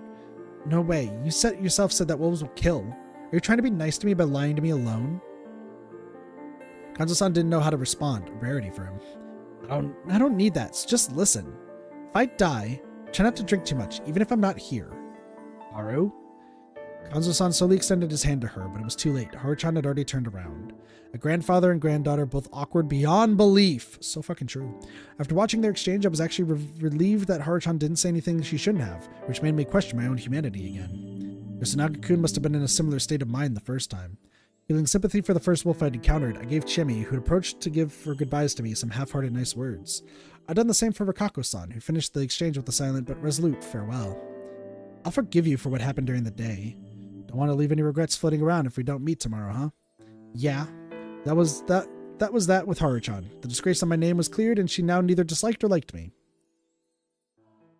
Sorry for taking your time. Good night, people.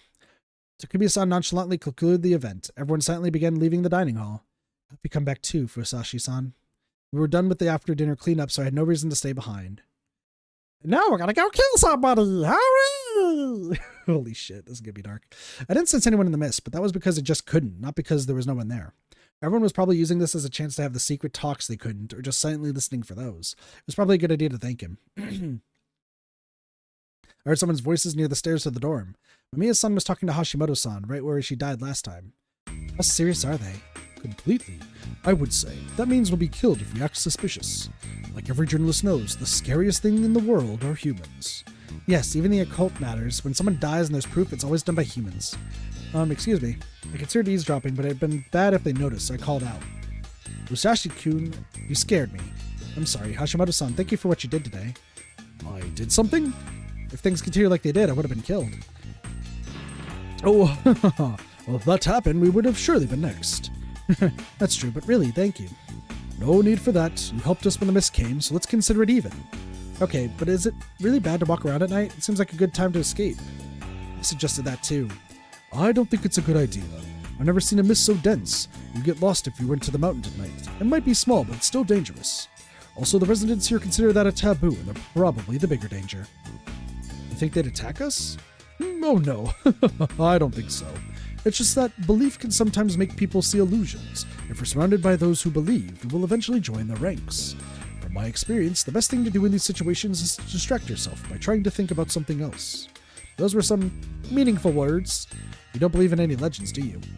I don't think about whether I believe them or not. That's something for the specialists to think about once they've assured their safety. Right, Kyo-chan?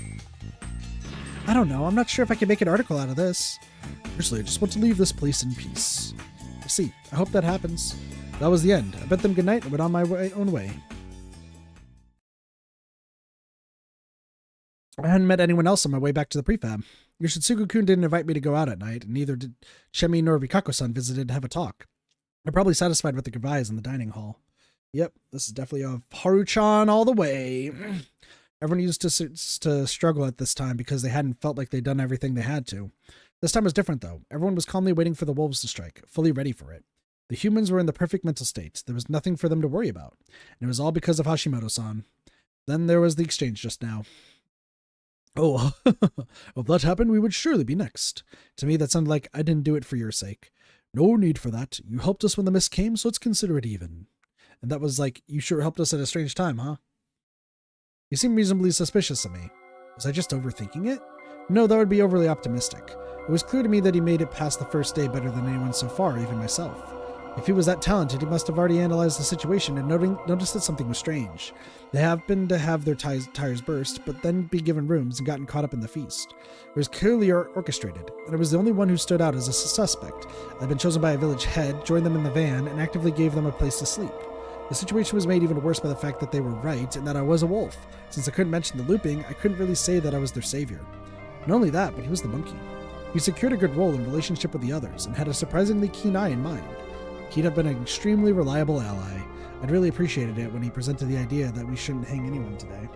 After all, at that moment, just like Kanzo-san said, I thought that not hanging anyone was foolish. Thus, I thought that he was foolish too. Hashimoto is terrifying? True! He can also probably just crush you. How's it going, as a Thoth? I hope I'm saying your name right. I'm bad at names. He's a nice guy, though. Now, because of his idea, everyone became somewhat ready to accept someone's death, and to unify to defeat the wolves responsible. He also succeeded in preventing the lynching way smoother than I. I could only create a stalemate, while he actually talked the people into voting for or against hanging. Doing alright yourself? Doing good. Doing good. This is a fun game, or a fun visual novel. Both. Kanzo-san didn't want to look like he broke, so he hadn't changed his opinion, but he was still pretty accepting of the idea to not hang anyone. Hashimoto-san did it with great finesse, and it was something I couldn't do. I need to...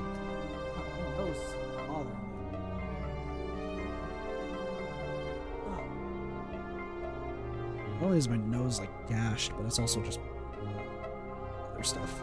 I also found out that this fan has like a dirty air filter, so that like I turn on the fan and be like, I want to get colder, and then it's like, oh no, allergies because there's dust on it. We don't have anything to change it with, so it's fine. Anyway, we'd eventually find out if it was a good thing or not. Rather, they decide based on what we wolves did today. However, I already felt like I was falling behind him. Did I really have to defeat him? There's Mamiya-san too. She was way more stable and smart than last time. The way she pointed out that Shinai was probably Okami, or Great God, showed that she would be extremely useful in finding out the truth. She also noticed to mention the badger without my help. Probably noticed it last time too, but hadn't mentioned it because she was a wolf. This time, with Hashimoto-san's suggestion, they decided that they would hang all liars, regardless if they were wolves or the badger. Excuse me. That was a smart move. It kept the humans from lying just for the sake of it, and countered the badger whether it existed or not. They were a pretty balanced pair. Mamiya-san was blunt and straightforward, while Hashimoto-san gently reproved her and provided only the best solutions. They were a much better team than I expected, and the fact that they were enemies was pretty bad for us. As a wolf, I had to consider the other humans too, especially the Oribe brothers. After all, their mother, the demon who tried to kill everyone and swallowed her last words for their sake, was a wolf this time. If I didn't go about this the right way, I would be the one to die. Haru-chan probably wouldn't want to kill Yasunaga or Mochi either. Kanzo-san was her family too, but I wasn't sure about their relationship. Still, I didn't think she wanted to kill him. And finally, could I really kill Shimi and Rikaku-san? Though it was all made void by the looping, they liked me and I liked them. Would I really whisper sweet nothings to them during the day, only to kill them at night? I didn't want to do that. Oh, I need to kill the snake. That's the most important thing. That thought was my last before my consciousness faded. Huh? I jumped up, throwing the blanket to the side. Why was I asleep? Didn't I have something to do as a wolf? I could feel myself turn pale as I realized I just made a huge mistake. By the next moment, I noticed something that terrified me in a whole different way. There was something next to my legs. Unable to understand what was what, I let fear take control and pathetically backed away. Nothing was happening. I reached into my bag, took out a flashlight, and got from the convenience store and turned it on. What the hell was all this? It looks like parts of a costume. Particularly the kind used in action hero shows. No, that didn't seem right. Either it was like some traditional ritual clothing. Oh, is that the werewolf thing where they like wrapped each other? Oh, maybe that's what it is. Bracers, tabi, straws, sori, a faded kimono, and a hakama. All of it smelled awful, like half-dried laundry being boiled. There was something that stood out more than the rest. It was a kimono underskirt with some blurry sutra-like text on it. It was also there was another piece of cloth with similar text on it, and it was connected to something weird. Oh, was this mask? Oh, well, you shouldn't cleanse yourself. Right, the thing had told us to wear this. We were supposed to put this on and cleanse ourselves? The bad smell made me really apprehensive. Didn't they have the order wrong? Didn't cleansing come before putting on some sacred clothing? It reminded me that I hadn't cleansed myself before sleeping. Wasn't that bad? Remembering the situation, I checked the time again. The phone I charged with the battery showed that it was 10 o'clock. Great Lord Shinai had momentarily put me to sleep to bring this thing here. What if I hadn't woken up? Man, were they treading a fine line here. That aside, I was basically being told to put this on and go outside. I gathered my resolve. Was this good enough? Damn. So it just blocks everything. Wow. Though the lighting here was poor, there were fewer pieces than I thought, so I could put it on without much trouble. It was unexpectedly well designed, and from what I could tell, it was hand-sewn. The mane, did wolves even have those? It seemed to be made of rice straw.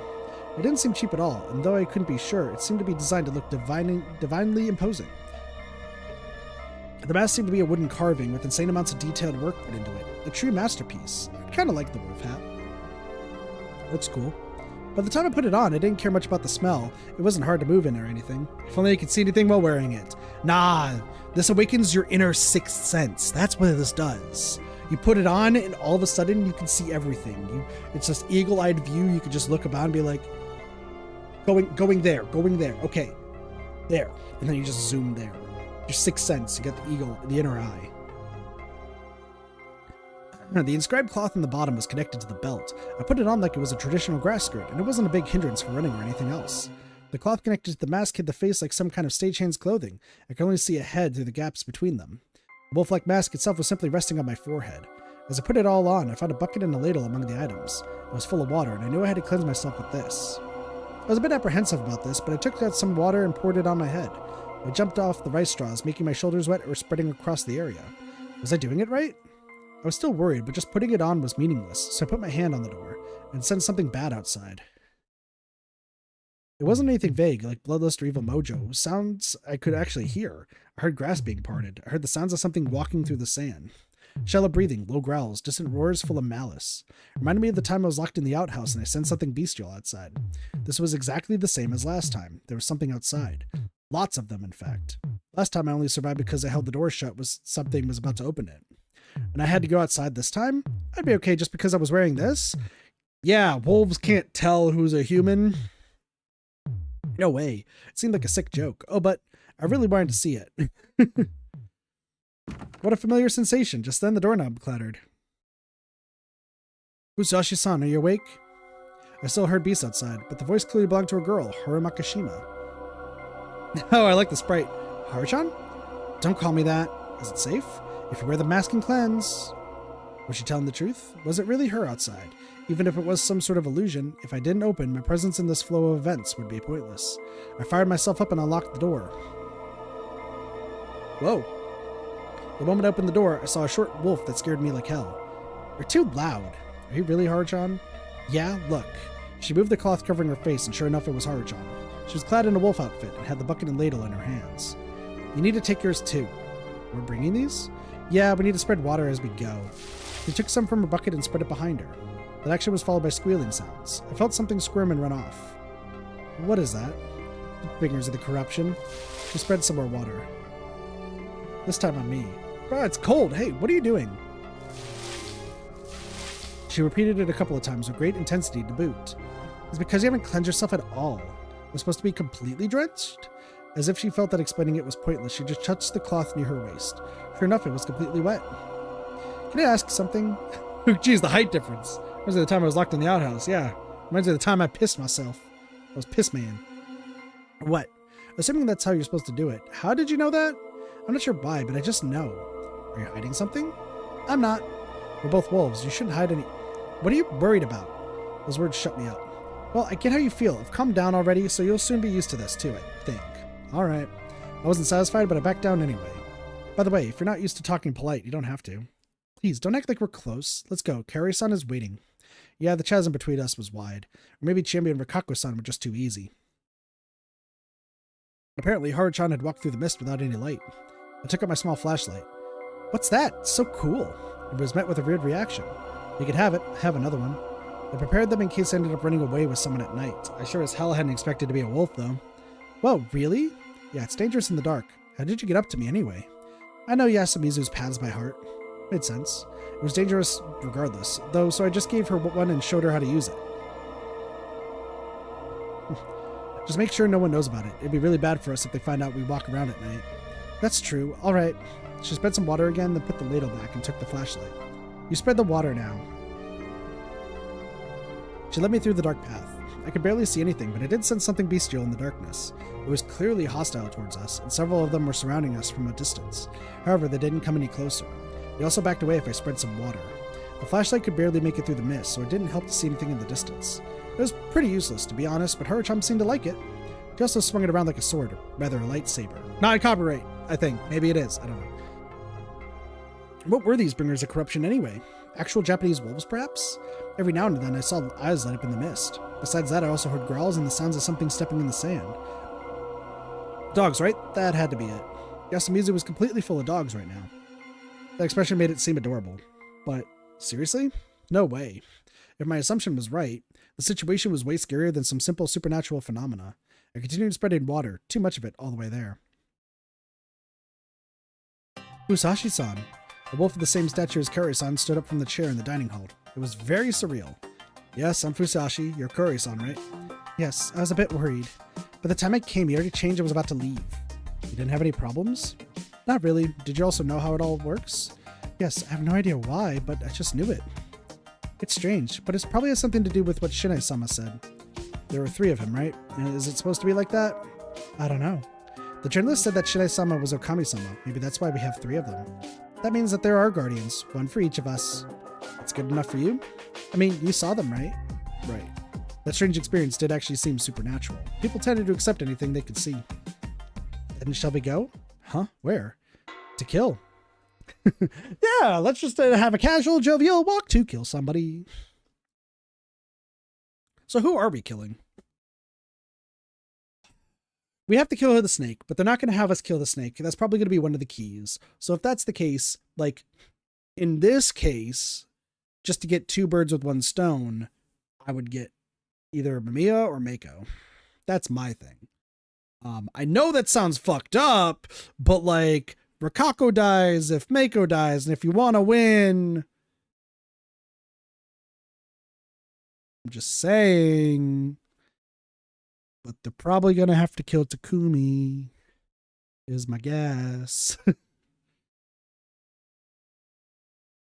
That's the worst thing. Obviously, you should do what Hashimoto suggested and kill no one.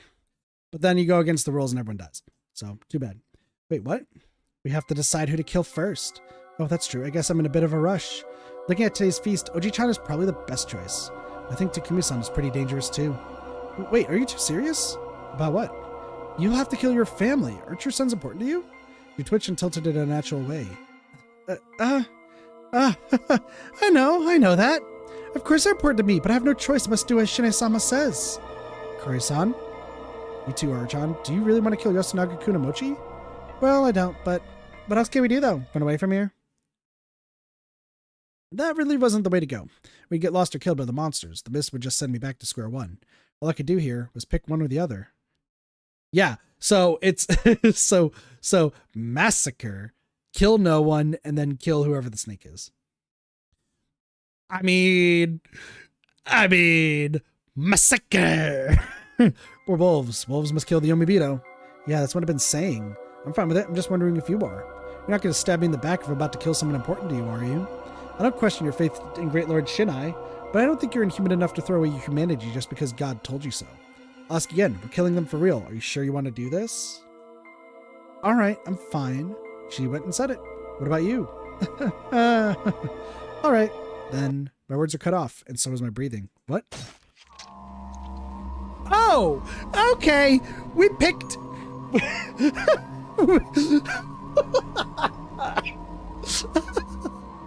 Oh my gosh. That's hilarious. Okay, take the third option. Get ourselves an intense heat or cold in my back. Then we would rise from Yomi, and I get to see them again. When the sensation was pulled out of my body, I began to feel my life leave me. Then I won't have to hurt my sons. I understood that she was stuck between a rock and a hard place. I didn't expect it to be so bad that she'd resort to such drastic measures. That's hilarious. I collapsed forward. Now, Haru-chan. Hold still. Traitor. That was the last thing I heard as I choked on my own blood and breathed my last. Had I chosen the wrong way to go about it? How could I have convinced her? My questions faded with my consciousness. What a way to go. Give me that key, Haridi.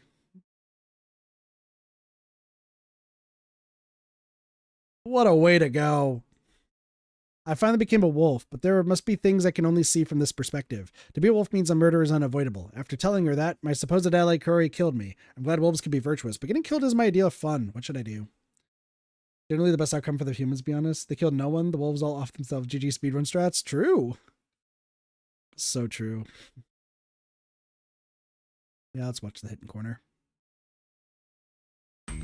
It's our favorite sheep. We got our sheep. Got our sheep. We're good. All right. You're done it now, Chief, but that was a really unreasonable one. You don't have to fret over it, so I'll give you your hint. Bad ending 20, swift maternal death. As you can see in the scenario chart, key 17 still isn't enough to open the lock. Well, you've seen this kind of thing before multiple times by now. You gotta try all the solutions available to you before you can come up with a new solution. Whether you're looking for a key or to use it, return to that area, all or nothing. Choose nothing over hunger and thirst. That's it for this time. Die another hearty death next time. Thanks, sheep friend. We appreciate you. Man, this would suck. Sorry. I wonder if somebody has actually like streamed this game or played this game without like skipping ahead, just actually playing through all of it without jumping on the chart. That would kind of be crazy. Anyway, let's kill no one. We shouldn't kill. Can we just not do this? The rule was 1 kill per night, just like with humans. That was a limit. Basically, we couldn't kill 2 or more, but there was no rule about not killing at all. Thankfully, we had the perfect situation for that. Get a grip, Kaori-san. This isn't something divine. It's just a terrible conspiracy. You'll regret listening to it. Your body proves it. Body? You're shaking and can barely talk. If it's so hard for you, you don't have to force yourself to be Shinai's servant. Thankfully, Takumi-san created a situation where they won't kill anyone if we don't kill first. No one will have to kill anyone if we don't start it. Really? Is that true? Yes, and as long as neither side harms the other, we can find a solution to this. Of course, it's hard to maintain mutual trust in this situation, but isn't this much better for you than killing your own sons? You're right, of course! I did it. Yoshimizu's laws weren't absolute. I just proved it, or so I thought. And Haru's like, nah, murder. I felt the light impact on my side, and when blood started pouring out, I thought I was living out some sick joke. A moment later, my consciousness quickly began to fade, making me once again realize that death could come out of nowhere. As I collapsed on my back, my eyes met those of the smallish wolf Haru-chan. Even through the cloth, I could tell they were cold, stern, and full of disgust and hatred for powerless vermin. I shouldn't have expected anything from an outsider. The words were even colder than the encroaching shadow of death. The mountain's laws are absolute. In her hand, she had a bloody grass sickle. You know that, don't you, Kaori-san? Her vision stood fading completely. We must put Nichan and Yoshikun out of their misery. First, I felt the taste of blood fill my mouth, but even that was gone now. That's our mission. I couldn't feel warmth or cold anymore. No, I won't. All right, then die. I stopped hearing whatever they were up to, and as my consciousness faded, I realized that I'd failed. Man, the wolves this time are just awful. So fucking true, dude. We have the greatest wolves on our team. Irrational purge. Wonder what that means. I finally became a wolf, but there must be things I can only see from this perspective. It seems like the brainwashing doesn't work on me, so we can avoid killing and try breaking the law. When I suggested that, Haru, who advocated adhering to the law, purged me. Perhaps it's impossible to avoid being a killer. Yeah. True. Bad ending 21. Hey, you done it now, Chief? But this was another impossible one. Don't fret about it so much. Let's get to the hint right away. Bad ending 21, cold death from cold-hearted Haru. As you can see in the scenario chart, key 18 still isn't enough to open the lock. Well, you've seen this kind of thing before multiple times by now. You gotta try all the solutions available to you before you can come up with a new solution. Whether you're looking for a key or to use it, return to all or nothing, but be sure to watch what happens. I don't really like this part about it, by the way. I already know the death. Thank you. We're like, hey, you're forced to just go with the bad endings. Like, I would like it to be like fleshed out a little bit more, but it's fine. It is what it is. All right. So who are we killing? Trick them. If I insisted on killing, the mother snapped, and if I insisted on not killing, it was the girl. That experience made it impossible for me to choose either. The locals could have at least had the decency to harbor the same kind of madness. I mean, why would you not be forced into bad ends in a time loop scenario? No. So it's not the bad loops that I have the issue with. Sorry, I should probably explain it a little bit better. But like, I like how 428 Shibuya Scramble does it, where the ending keeps going for quite some time. I get it. It's like, oh, the game doesn't waste your time and just gives you the bad ending and the key to move forward. But I would like to like be personally, this is me. I would like to be led on a longer path before the game's like, motherfucker, you chose wrong. You chose wrong. Here's the key that you're gonna need. But don't tell me though. Rocky's dead though. His perspective ends when he dies. I know, but like what I'm saying is like, don't like. I'm trying to figure out the best way I want to explain this. Don't show that like I need additional keys for something. Like, here's 3 options. The third option's obviously right, but like waste a little bit of time choosing the other 2 options when you know they're the wrong ones. Because I feel like some people would just like to go straight through. And for me personally, I would like to be like, don't kill anybody. And then like stuff happens for a little bit before Haru's like, fuck this, and then kills you or something. Like, or like you get a little bit more stuff happens. I don't know. I'd like to see more happen before the key. And also I just don't want to see the choices like that. There's a third choice that I'm going to have to choose that requires the key. Like I would like for it to show up after I got the keys. Or if I'm having trouble, then I press something that's like, hey, there's a choice that has a key. That's just me though. That's just me. I'm a little weird. I like reading. Like, the longer, the better. The locals could have at least had the decency to harbor the same kind of madness. If I continued this with little tricks, it'd lead to problems in the future. And I also wanted to find a scenario in which I didn't die. Thus, I decided to spend this timeline fulfilling the role of the wolf. Also, it seemed easier to create a full fanatic out of a doubter than to correct an unwavering zealot. I'll have to make Kaori-san kill her sons. For that, I needed a good story. I'm not sure if you will believe me. She needed a story that could match the absurd legends. But I actually came here to save this village. It had to be like entertainment and seem like fiction, like something Rikako-san would like. Excuse me? To save us? They lended an ear to me. I had it in the bag now. You might not believe this, but I can see things most people can't. This power gave me some trouble, but now I use it to solve certain problems. Then what was that all about giving up on life? A lie. An young man seeking death has shown sympathy in rural areas. I often needed to blend in on my jobs. This time I came out on the request for someone from Kamafujiyoshi. Who? A village head? Yes, I can't say who, though. I was told to investigate the supernatural phenomena in Yasumizu. I infiltrated Yasumizu, and sure enough, everyone is barely human. Kaori-san gasped. None of them know it. The boundary between Yasumizu and the afterlife is indistinct, so neither you nor they will realize it. But now that the mist is here, the false peace is over, and now we must fight those who fell to Yomi. That's what the mountain god Great Lord Shinai desires. Last night, we saw what the wolf-faced god wants. Why is this happening? The truth was less important than the ties to the real story. That's the kind of place Yasumizu is. Anyone who eats local food eventually becomes a part of Yomi in both mind and body. That's what happened to Great Lord Shinai's guardians, too. They resurrect whenever the mist comes, and this god must defeat them every time. Why is he being so indirect about it? Because he's weak right now. That surprised them both. Shinai-sama is weak? Yes, after all, the mountain is controlled by the 4 head families, who worship the 4 deceased guardians. They probably don't know it, though, and they probably wouldn't believe if you told them that their ancestors had already betrayed their god and sided with Yomi. Someone will have to deal with them too, but for now, we just have to survive. Is everyone in Kamafujiyoshi a Yomi-Bito too? No, apparently just everyone in Yasumizu. We're the only humans here. I'm not sure why, though. No, wait. Kaori-san, you're not from here, are you? There's a connection pulling you to your homeland, somewhere north of here. How do you know? I just saw it. That was a lie, but as someone experiencing these loops, I could easily simulate the supernatural phenomenon of knowing things before they were told to me. True. What about me? You honestly don't know if I should say it. Huh? I was honest this time. She survived going to Yasumizu 8 years ago. That alone was special enough, but would she be okay to hear it? I would just buy some time. I'll take this, thank you. I took a small, sharp grass sickle from her hand. It didn't seem like a supernatural power exactly, but I just needed to look skilled. You would have killed me if I, an outsider, went against Great Lord Shinai's laws, right? How?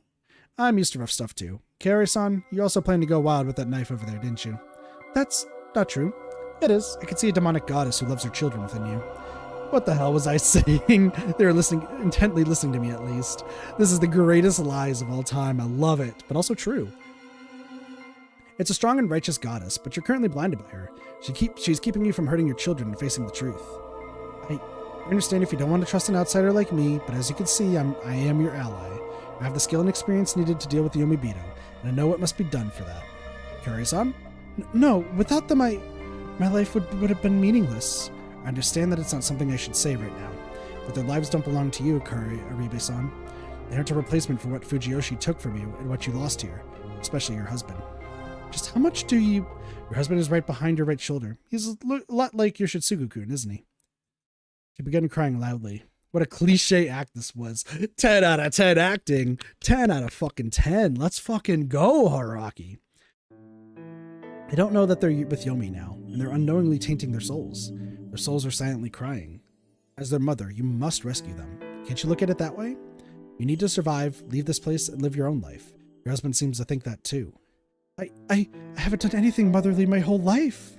No one will blame you. I knew that I was only raising them and tying them down out of selfishness. Could Yoshitsugu protect me? I wish for Yasunaga to take me away from here. I have no talents and I can't leave this place on my own. I looked at Haruchan, worried she might pull something, but she just shrugged a bit. It's my fault they don't get along well, I know, but what could I do about it? I had no idea that Kaori-san was hiding such weakness under her motherly strength. I had to ignore my guilt over taking advantage of it. It's not their fault either. The peace in Yasumizu was brief, but they survived and grew up to be great boys. But that's over now. You must end all this before the dream becomes a nightmare. No one's at fault. No one will hold a grudge against anyone. This is more like a natural disaster than anything else. It'd be horrible if that was true, honestly. I certainly hoped that my lie wouldn't become reality. I also felt that the root of all evil for her in my story were the Higuchi. They'd sent her here after all, but I kept quiet about it. Anyway, my stories seem to have captured her completely. One thing. Can I ask just one thing? What is it? I had to give her something to help her gather her resolve. If I will have to kill them, let me do it early. Let me put them out of their misery. That wouldn't be good for us. If we made the killings personal, someone would notice. Taking out Yasunaga-kun at the start was one thing, but following up with Yoshitsugu-kun, would she even stay sane with them gone? But I'm fine with that. Haruchan had just silently listened for most of my story, but now she made herself an obstacle? You won't kill with us if we don't let you, right? I just want to put them out of their misery. That's it. That's always been it. I just realized it. If you don't let me do it, I'll do it myself. See? If Kaori-san let her emotions take over and acted independently, she'd most likely put us in a terrible situation. He'd probably prepare food with aconite. Kinosuke would notice and she'd be hanged. That'd be of no use to us. She could also use more messy methods, but no matter what they were, they'd have minimal effect. Violence needed to have perfect timing and force behind it. In that sense, Chimi's rampage last time was perfect. If you make it personal and kill your sons, you would be suspected. I don't mind even if it gets me hanged. Your husband wants you to leave this place. Even if my sons or husband want it, I don't think I could bear killing them with my own hands. It'd trouble us. A single wolf's death means that a third of us would be gone. But, however, if you leave your death to us, then we will help you. This was awful. Damn!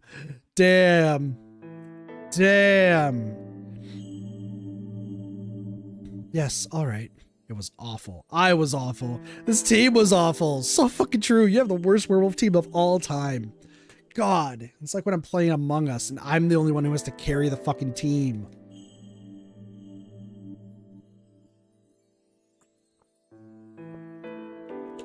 Let me just go walk over to my... Oh! Body's already been discovered. It's this person. Yeah. Da-ba-da-ba-da. All right, at least I got one more teammate. Okay, body's been discovered. It's this person. Good Shigemichi and Rakio? No. When I was part of some Among Us charity streams way back when, and some Danganronpa streamers streams for Among Us, as much as I'm really good at like manipulation and wordplay and just like getting people hook, line, and sinker, there's a reason why a lot of people won't play Among Us or Town of Salem with me anymore, because I'm just really good at it. And I also, if it's with content creators, I use their will to want content against them heavily, and I do mean heavily. So what ends up happening is like I just steamroll a lot of the time, and in the streams way back when, there'd be a lot of times when I'd be like an imposter, and in the first like 5 minutes of the match, it would be down to me. Like both imposters would get found immediately, and then it's just me.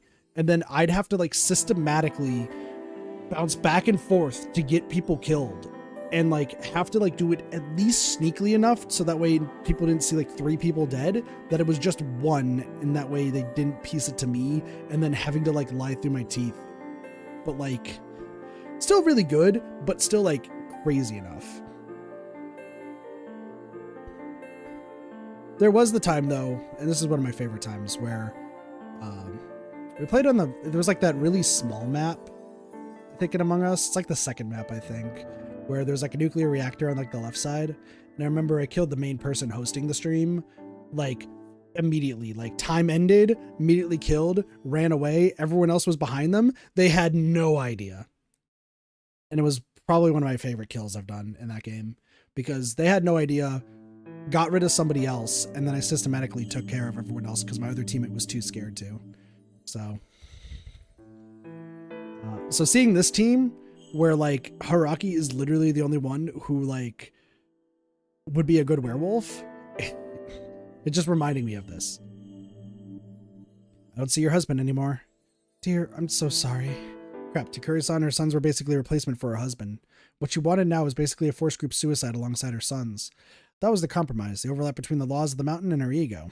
Why were humans so hard to manipulate? Then let's start with Yasunaga-kun today. Yes. Haruchan, are you okay with it?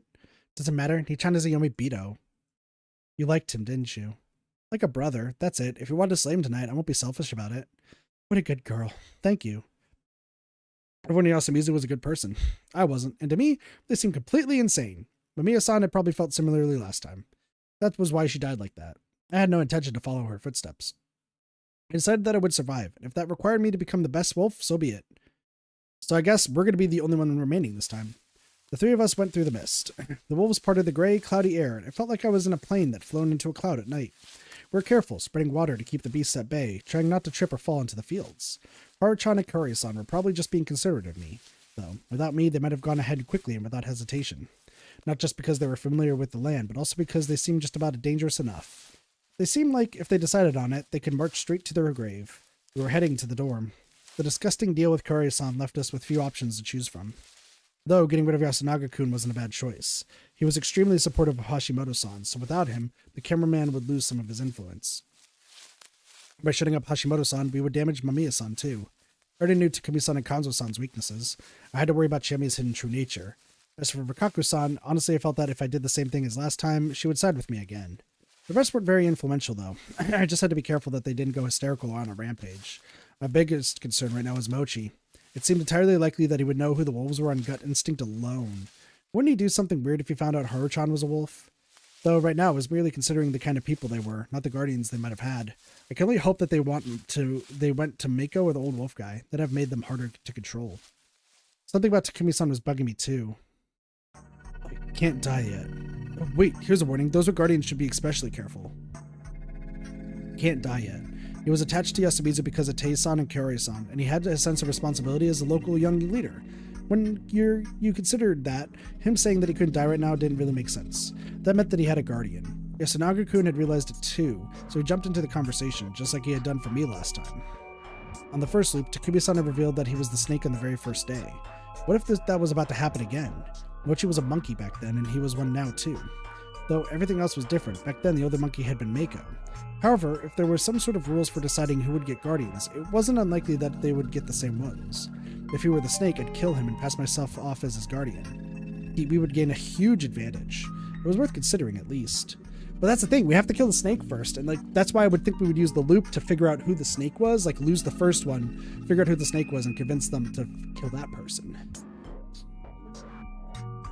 So what, is the plan just having Kaori say that she's the snake if somebody comes out as it? We're here, Fusashi-san. As I thought to myself, we arrived in front of the dorm. I could see the misty moonlight accentuating the building's outline. For whatever reason, I already smelled blood. It reminded me of Haruchan and Kaori-san's brutalized bodies. That sure was terrible. Those murders ridiculed and laughed at humanity to the fullest extent. I wanted to have my boundaries when it came to that, at least. That sentiment came to mind. Blood. I faded as soon as Kaori-san said that. She's pointing at the stairs to the dorms. Did Yoshitsugu already die because he just ran out? There was blood all over the rusty metal stairs. Why? Why was this here? Whose blood was this? Did someone forget to shelter? Where was their corpse then? Visibility was as poor as ever, but I looked around for something humanoid on the ground. A few seconds later, I finally noticed that someone was standing just a few meters ahead. I gasped, and the other wolves only noticed it a few seconds later. I quickly realized that the person there was Chiemi Serizawa! Oh! Chiemi is here! Cool! She had something in hand. It was a sawed-off, double-barreled shotgun. Oh, well, this is quick. Okay. When you considered her madness, it made sense. She could totally underestimate the corruption and put herself on the line to kill all the wolves by herself. They were also worth mentioning that she had a gun, a rarity here in Japan. She stood a way better chance than Yoshitsugu Aribe, whose courage only got him torn to pieces. We were only human, and that gun could instantly kill us. I hadn't predicted this. I was off guard. Right as Haruchan and Kura-san squealed, she raised her arm. Honestly, I was impressed. She made us stay unpredictable at every single loop. I wouldn't have stood a chance against her if I didn't have my looping. She was a joker to me. A bloody, merciless joker. Alright, I clearly lost this time. I had to do better next time. At that moment, her lips moved.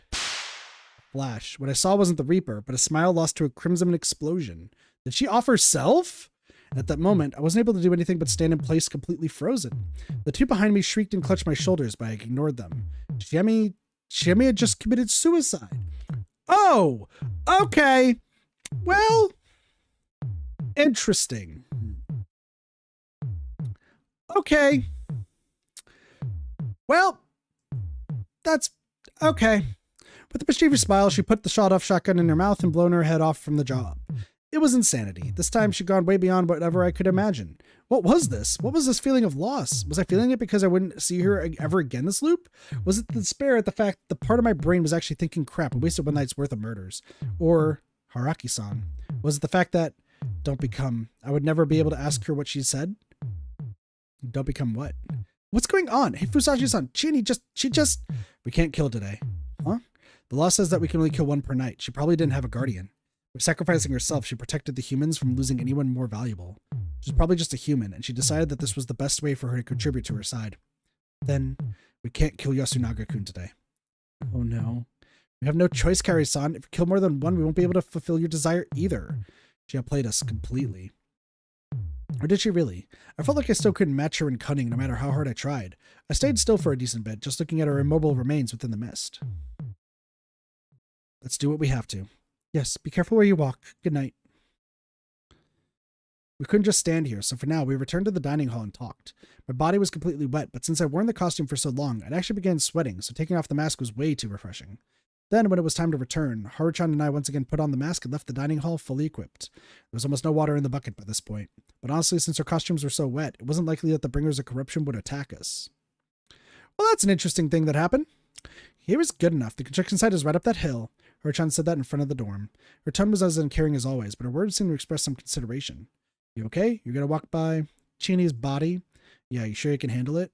I don't think I can. It'd probably be worse if I could, though. But it's night, so what? I didn't get her reasoning. Though I could kind of relate to her. Let's stick with the plan. Alright, think you can trust me? Well, yeah, maybe. Was that enough to ensure that all went fine from tomorrow onwards? I was worried, but I had no choice but to keep on going. Bye then. I turned around. A voice from behind stopped me. I turned back at her. He was standing there, still clad in her smallish wolf outfit. Like before, I couldn't see her face, but I felt that something was off. At the core of it was the fact that she was laughing.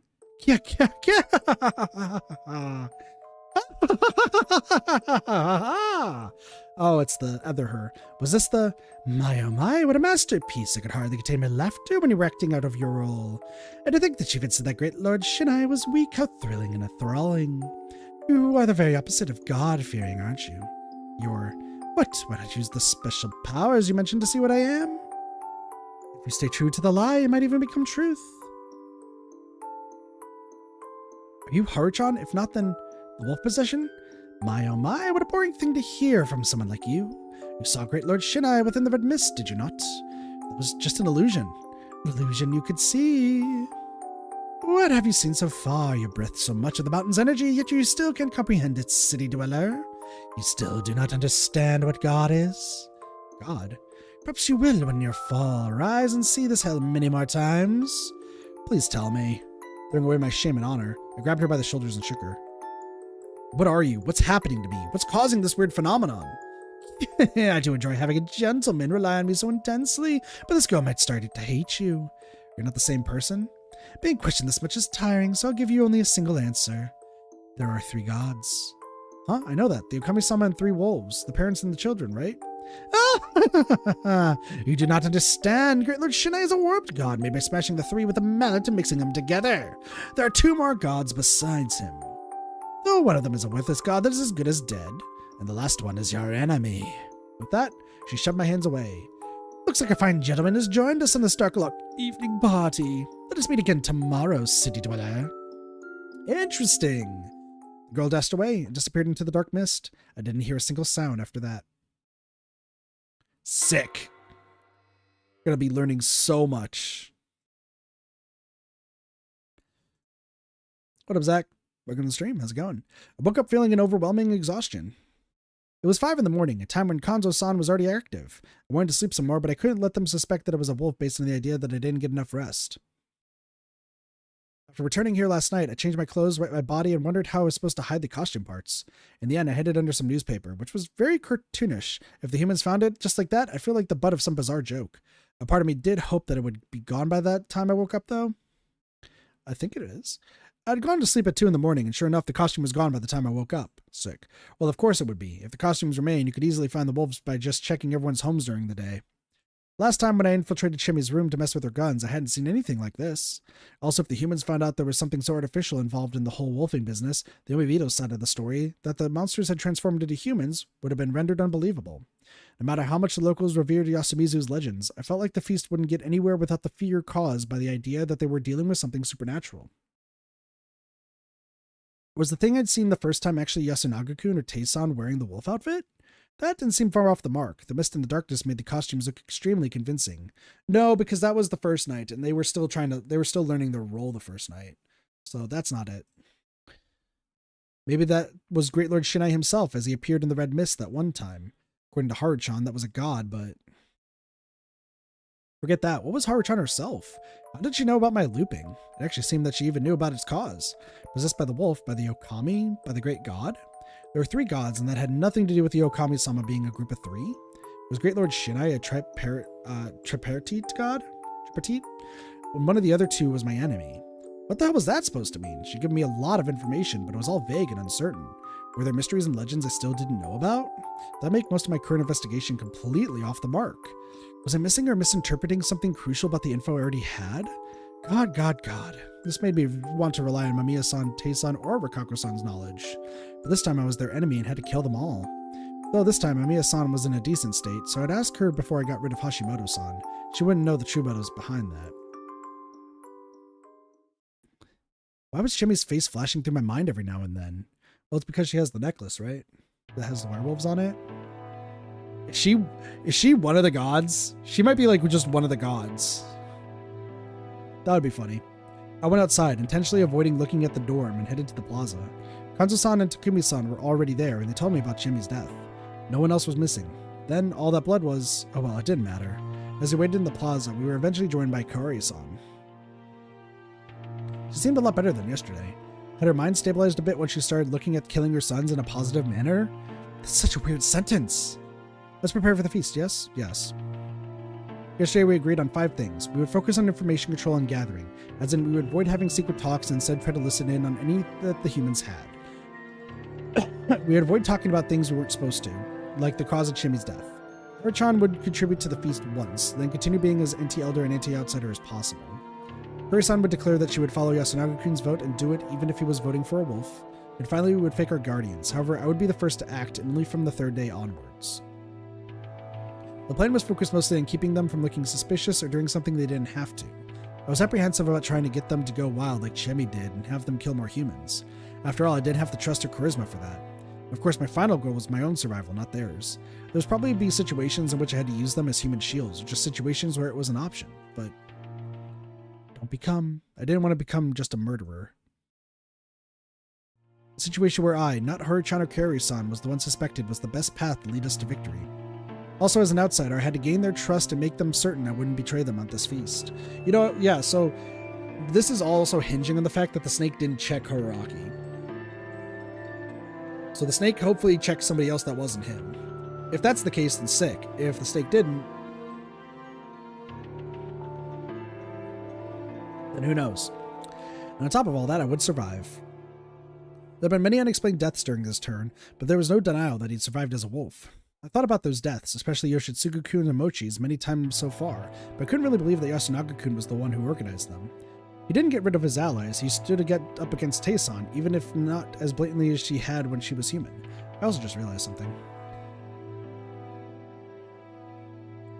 Because 2 and 3 are the ones with keys, right? Because we still need 20 for Chiemi.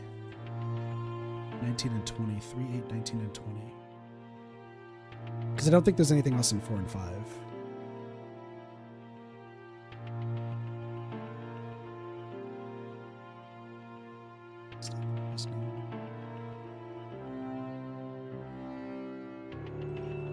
Maybe? Oh, wait, no. I think there is a 21 right here, right?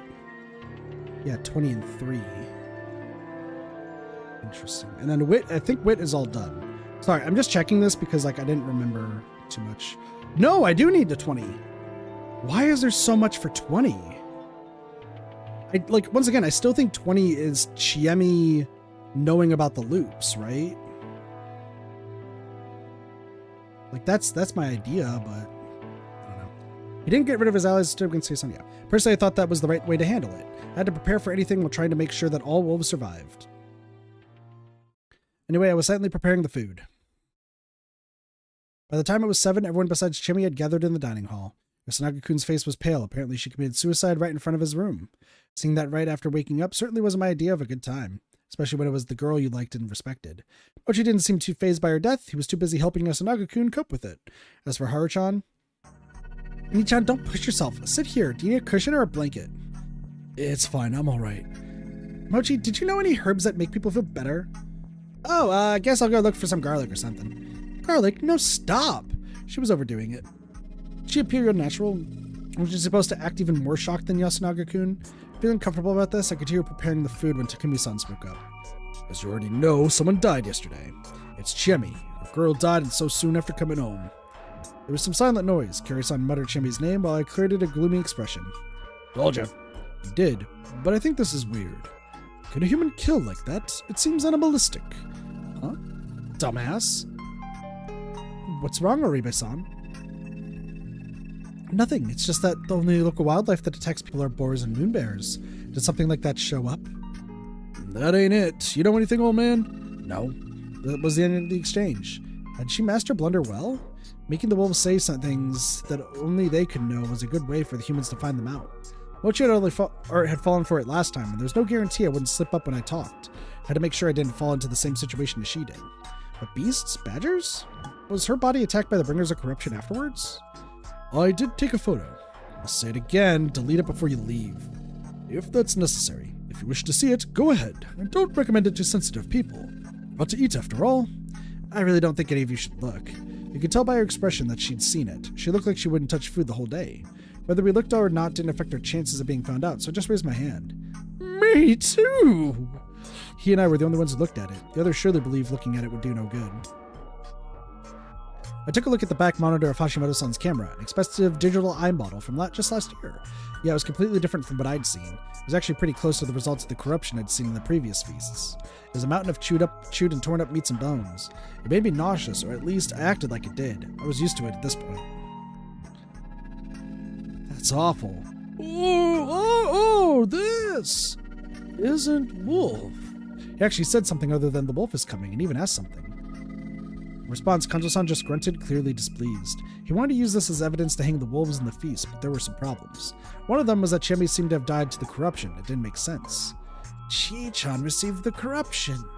Yes, it appears that she had broken the law of sheltering. But there's no way Chini could have known that. She was scared of the stories too. Indeed. How did this happen? Did she have some business with me? Was that why she was standing in front of my room? Anything come to mind? Nothing. It even felt like she'd been avoiding me. What?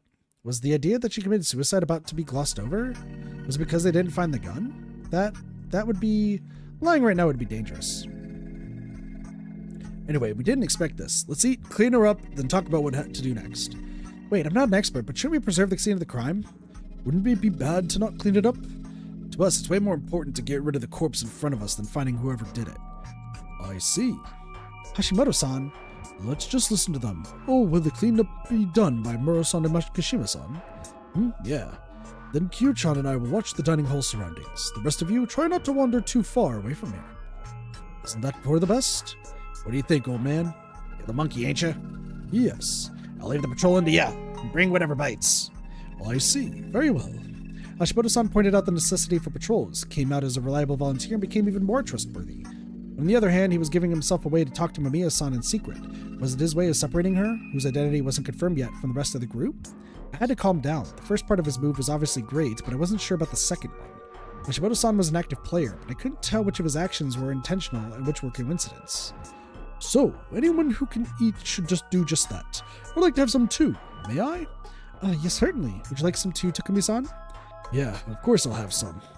Can we really eat this? You had to say that now of all times? True. Oh, the hell are you saying? I'm not trying to be needlessly considerate. Someone died today because of superstition at that. That's why I believe we should throw away superstition and act appropriately. The hell are you talking about? You suspected the hag? Oh dear. Unlike how he was so far, Kyonosuke spoke those words without any sarcasm. Had he read the mood and chose to become the resentable but not wrong kind of character?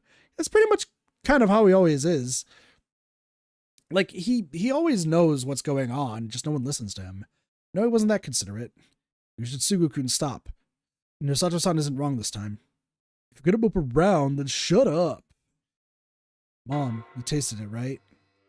Something wasn't right here. Why was everyone so sharp so early in the game? Of course. Good, Kuri-san understood what they meant. But I think I should try again. Nice, good job. No, I'll try it this time. This was my time. Everyone wanted to suspect me over anyone else, so I had to eat before they did. That was the only way to make them understand that I, didn't add any poison to the food. Unfortunately for them, we weren't pulling anything like that this time. I tasted the food, then gave everyone a show of me rewashing the dishes, making them finally agree that the food was safe. We then had breakfast. Mamiya-san and Yasunaga-kun refused, while Haru-chan ate quite a lot, actually, and then Takumi-san and Kanzo-san left the dining hall. You know the other thing I'm kind of liking about this, though? First loop is easy mode, middle loop is medium, right mode is hard mode. This is so hard mode. It's great. Alright, I'll walk around and keep watch. There might be dangerous beasts here, so you should stay inside as much as you can. By shutting yourself in isn't good either. Consider this free time, but don't go where you can't hear anyone. I'm supposed to go too, right? Anyone else want to come? Okay, then it's just the two of us. I didn't understand what his final words meant. What if accepting the offer was the right choice? Let's clean up. Okay, this is my job, so this was the right thing for me to do, right? By the time we finished cleaning up, only 5 people were left in the dining hall. Thus I offer homage to Shinai the Almighty, so peace may come to pass. Thus I offer homage to Shinai the Almighty, so peace may come to pass. Mako, your hair is a mess. Come, I shall comb it. No, don't wanna. I really hope we don't have to kill Mako, but like, everything in this game is like gearing up toward it, I feel like. Shut up. Tae-san was in her praying mode. Rikaku-san was busy caring for Mako, who seemed in a foul mood. Kinosuke-san seemed to want to call out to her, while Yoshitsugu-kun just seemed pissed. The journos were outside, while Takumi-san, who returned for a moment, had left once again. Is Mako the badger? What if Mako's the badger? That's so funny. That'd be so funny. Old man said he's gonna widen his patrol range. He's basically saying we're doing the feast in the afternoon. Got anything against that? Just like yesterday, no one argued. People need reasons to not follow an already established process. Yasunaga-kun was the one who'd point out that out in. Alright, Takumini. You look really drained. Want to talk, Yasu? Huh? Haru Chikamochi. I'm borrowing him. Fusashi, Kori-san, I'm going back to my place. Oh, alright. Sorry I have to be so considerate of him. It ain't that. You okay? Yeah, I'm fine. He's so gloomy. Anaki, you dumbass, did you forget? You were prepared for this shit yesterday. Yoshi, everyone has weaknesses. If your mom was gone, you'd also... No, that's way too dark. I could have said that. You too, Kaori-san. No, I was the one who had to say that. I'm ready. Takumi-san and Yasunaga-kun left. Alright, John, let's go grab something nearby. Oh, okay. You're not scared of the mist? Yeah, I got used to it. Oh, she totally... Red flags. Red flags going all the way up. Red flags going everywhere. Haru-chan, acting as weird as always, left alongside Mochi. The situation was clearly set up by Hashimoto-san. Everyone split up and were free to have secret talks. What was the purpose of this? Was I just overthinking it? Were they just taking the opportunity given to them with no ulterior motives whatsoever? That's enough for now. Fusashi-san, go have a rest. There's still time until noon. A rest. Guess I'll go outside then. Everyone left. Don't they know that Yomi's mist is where corruption comes from? There's that too. I'm kind of worried, so I'll have a look. Now, how would a good wolf spend this strange time? I couldn't think of anything. Was I a dumbass? Well, I did have some ideas, but they all seemed like bad moves. Traps, basically. Could I eavesdrop on someone's secret chats? It would work when it was dark, but during the day, you could see anyone within a whopping few meters. Could I just join one of their conversations? Wasn't it best to just avoid secret chats in the first place? Was it normal for wolves to be so paranoid? A part of me couldn't help but suspect that Mochi or Hashimoto-san was heading in the mist. I couldn't see or hear anyone, so my brain perceived this world as empty. Before the unease and loneliness took over, such situations made you feel all-powerful. No one would blame me for anything I did. I could lay down in the road, go commando, shout out that I was a wolf, but all of that was just an illusion. Was this also some sort of trap to get a wolf to do something stupid? Or was this some sort of filter that caught those so paranoid that they actually believe stuff like that? Ah, crap, I wanted to just scream and run around. I wanted to do something no one could predict. I looked up to the sky. And suddenly the ground vanished beneath my feet. Whoa! Ow. Basically, I walked over a small cliff. Since I was unstable and fell feet first, I ended up hitting my legs, ass, back, and head on the ground below. That's gotta hurt. Even if there were no fees, someone could actually die in the mist by accident, and I now knew that better than ever. As I tried to get up, I felt an intense pain in my leg. Ah, crap, it's twisted. This was so stupid. Also, the area below the plaza was clearly out of bounds, so I was breaking the rules here. Though this was an accident I hadn't planned myself, so I probably wouldn't draw any more suspicion than I already had.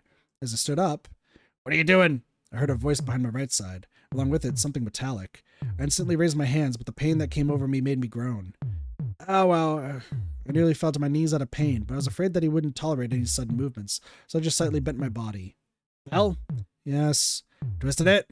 Yeah, sorry, that was clumsy of me. Another metallic sound, followed by a few different ones. I had no idea what they meant, so I just became more tense. I took out the bullets, it's fine. I slowly turned to the right. Kanzo-san now has gun over his shoulder, not ready to fire. They let me finally relax, but my legs still hurt. I might have sprained it. Can I walk? After a little rest. Left side? Yes. Here. To my surprise, he rested the gun in a more comfortable position, then came up to me, crouched, and let me his shoulder. He seemed much shorter than me, but that was probably an illusion caused by his posture. We were probably about equal in height. Also, his body was a whole lot more solid than mine. Every part touching me seemed to be covered in hard muscle. I wasn't too fond of the idea of being punched by this beast. Now that I thought about it, all the wolves so far were physical weaklings. They even needed guns to make it through a direct confrontation during the day. Sorry for the trouble. We're not used to it, don't do it. Okay. What do you think of the wolves? This wasn't like him either. He really didn't seem like the type of person to ask that kind of thing here, of all places, and from the person he trusted least. From everyone's perspectives, it's me. I came at such a suspicious time, you all know nothing about me. Shady, but that's got nothing to do with being a wolf. Considerate response from him? Something wasn't right here. What was I to do here? Got it. 3 and 20? What? See, okay, I like this because this is just surprising because we've already seen 3 and 20 before. But also, what?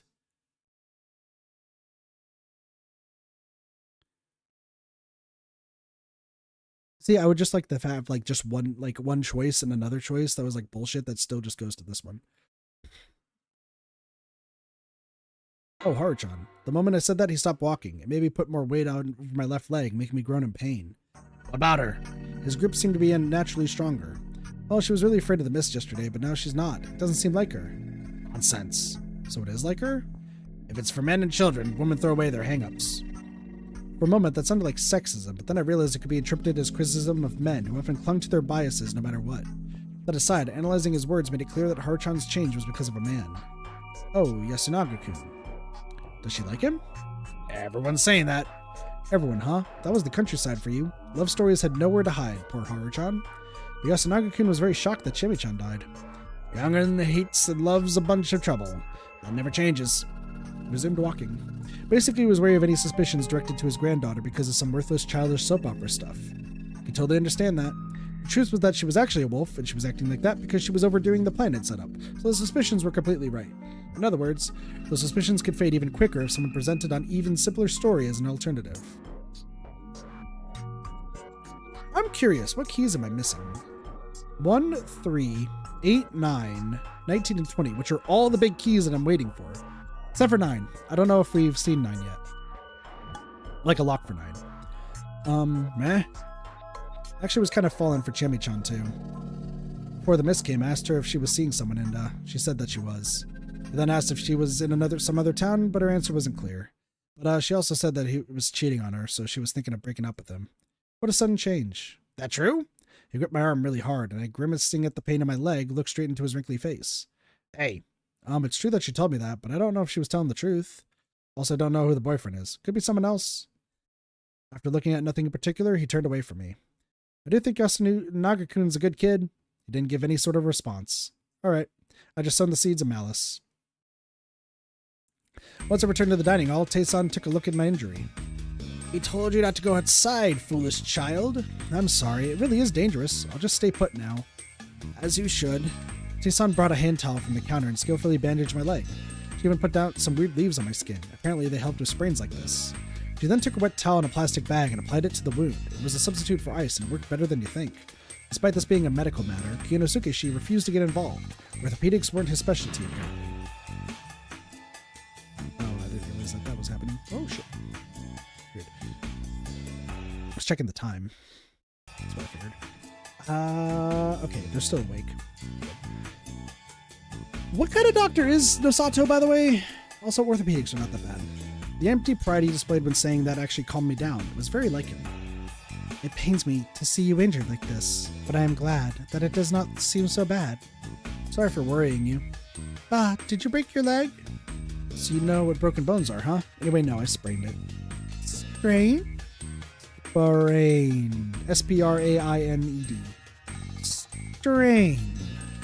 Was I that bad at talking? Does it hurt? Yeah, a lot. It's a punishment. Punishment? Did I hear that right? It's a punishment. You did something very bad. No, I didn't. What's gotten into you today?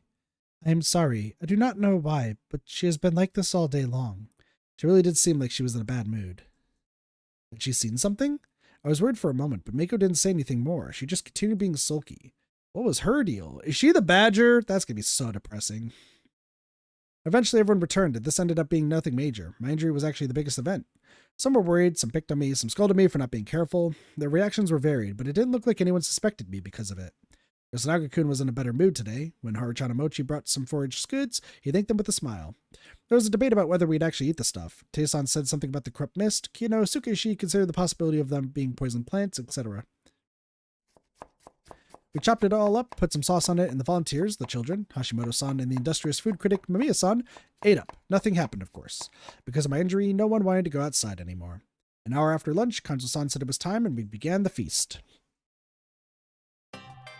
Drink more, it'll hurt less. Half grinning in response, drank more of the divine sake than usual. We're going to do just this discussion, and when we get to the next discussion, I think we'll end off. Depending. I want to go for at least 3 hours because it's getting late and I know my roommate's going to probably want to go to sleep soon. So, we'll see. As far as I knew, though, alcohol wasn't good for you when you were injured. Thus, the feast started. First of all, let's talk about Chiemi. What happened to her? Got anything, Yasunaga? Takumi-san started out by giving the lead to Yasunaga-kun, who readily accepted it. They'd probably decided on this during their secret talk. He gave several ideas. Chiemi could have accidentally wandered outside on some errand. She also could have not returned home for some reason. And lastly, Chiemi could have been killed by wolves who wanted to make it look like the corruption did it. That was when Takumi-san mentioned that she couldn't stay awake even if you wanted to, and Yoshitsugu-kun vouched for that. With that, everyone agreed that it was unlikely she accidentally gone outside. The talk was similar to the one we had when talking about Mamiya-san's death last time. However, unlike this time, it had been given that Mamiya-san had returned to her room once, so we reached the conclusion that she, a person who didn't end up sleeping, was a wolf. The idea that Chiemi didn't return back home to begin with had me forming a certain theory.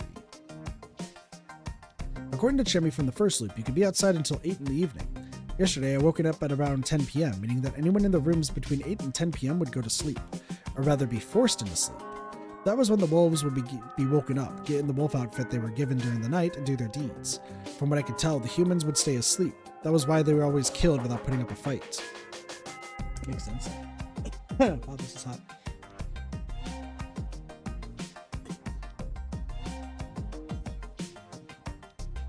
After that, the wolves would return to their homes and be forced to sleep again.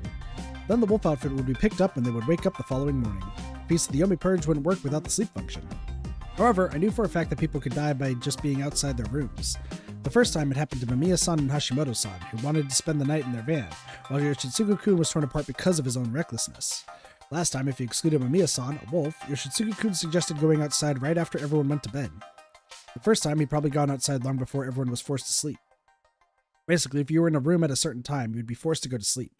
That was probably the true meaning behind the shelter taboo. It was just a prerequisite for the main factor in controlling the feast, dreaming, or in other words, sleeping. That was why those who didn't shelter would be eliminated by the bringers of corruption. Looking at it that way, I felt like I could see the cunning, logical truth behind Great Lord Shinai.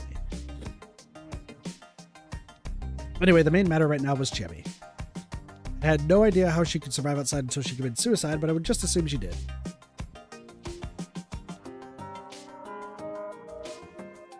Pardon me. I also didn't know if she was waiting for the wolves or just happened to encounter us when we went to the dorm. However, it was clear that she'd been outside the whole time.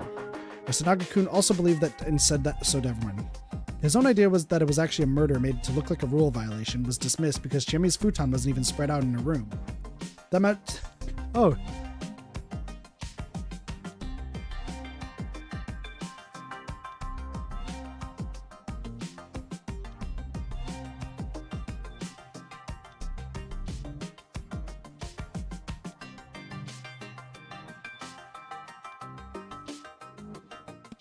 Now my arms hurt.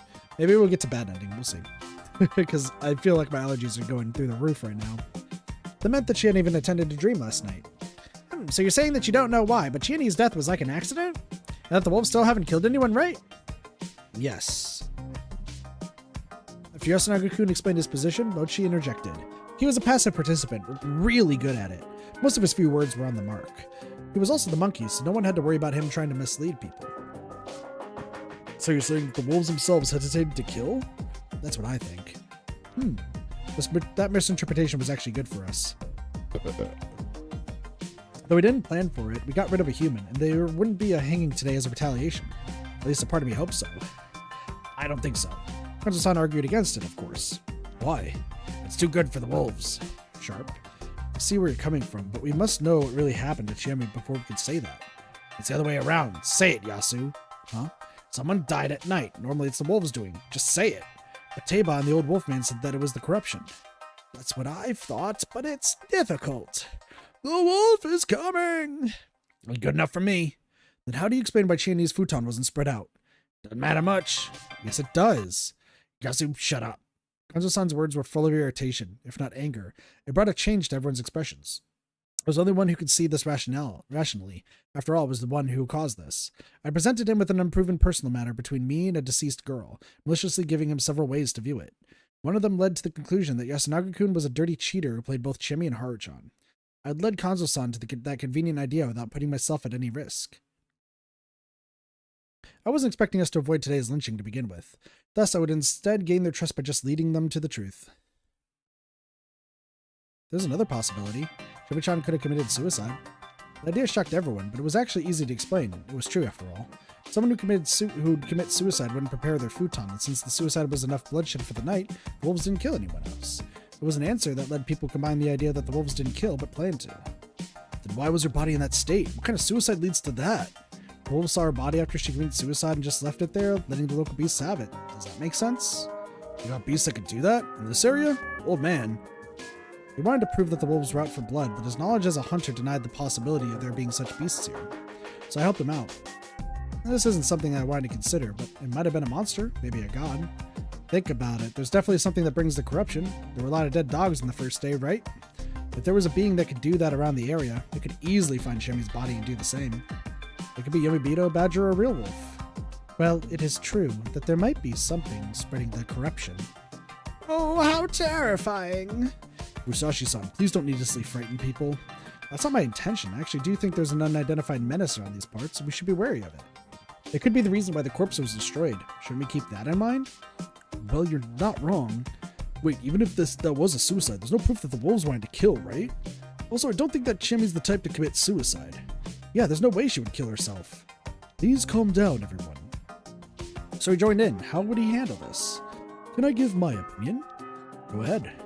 Of course. I might not look like it, but I used to be a cameraman in a war zone, so I've seen many gruesome things. Seriously? Yes, and I'm not an expert, so I can't be sure. But it looked to me like her head was scattered in a strange way. Some pieces even reached high up the wall. I even took a photo. It looks like a gun wound to me, a large gun at that, and from point-blank range even. Sharp. A few people looked at Kanzo-san. It was a fitting reaction considering he had a gun and he grunted in response. Oh, I don't believe it has anything to do with Makashima-san. What are you getting at? The only real situation when blood and other things can fly up high up is when someone puts the gun in their mouth and shoots it. It'd be pretty hard to do with a large gun. A murder would most likely be at an even or downward angle. That makes me think that Fusashi-kun is right, and it was a suicide. Did she have a gun? No, not that I know of. Never heard if she did, but she said she got a hunting license. Well, seriously? Then she could have had a shotgun. She had guts. If I was gonna have someone go hunting, it had to have been her. Kanzo-san's tone grew lower as he displayed an unexpectedly high opinion of her. The story that she was being cheated on must have hit even harder than I thought. Shemi really did have a place here. She must have gotten a license because she thought so herself. I can only mean that the gloomy talk from last time. But there's no place for me here. It's just nonsense from a wolf. Wait, that doesn't make sense. Why didn't she have a gun then? We didn't find anything in her room either, not even bullets. I was curious about why there was no gun too. But there were no bullets either, or shells? There were with the rest of her stuff last time. Did they mess up when searching or something? The room was unlocked, so anyone could go in, right? Right? I believe we should fear the worst. The wolves took both the gun and the bullets. That was when Mamiya-san took over.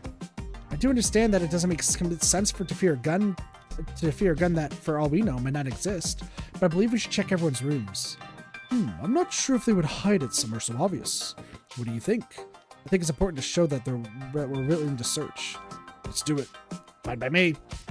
Wait, I don't think you should look around my house for such a reason. There might be an old hunting rifles that have nothing to do with this. You have something to hide? Honestly, I don't think he'd take a gun with him. Probably already has one or two. He's got no spine.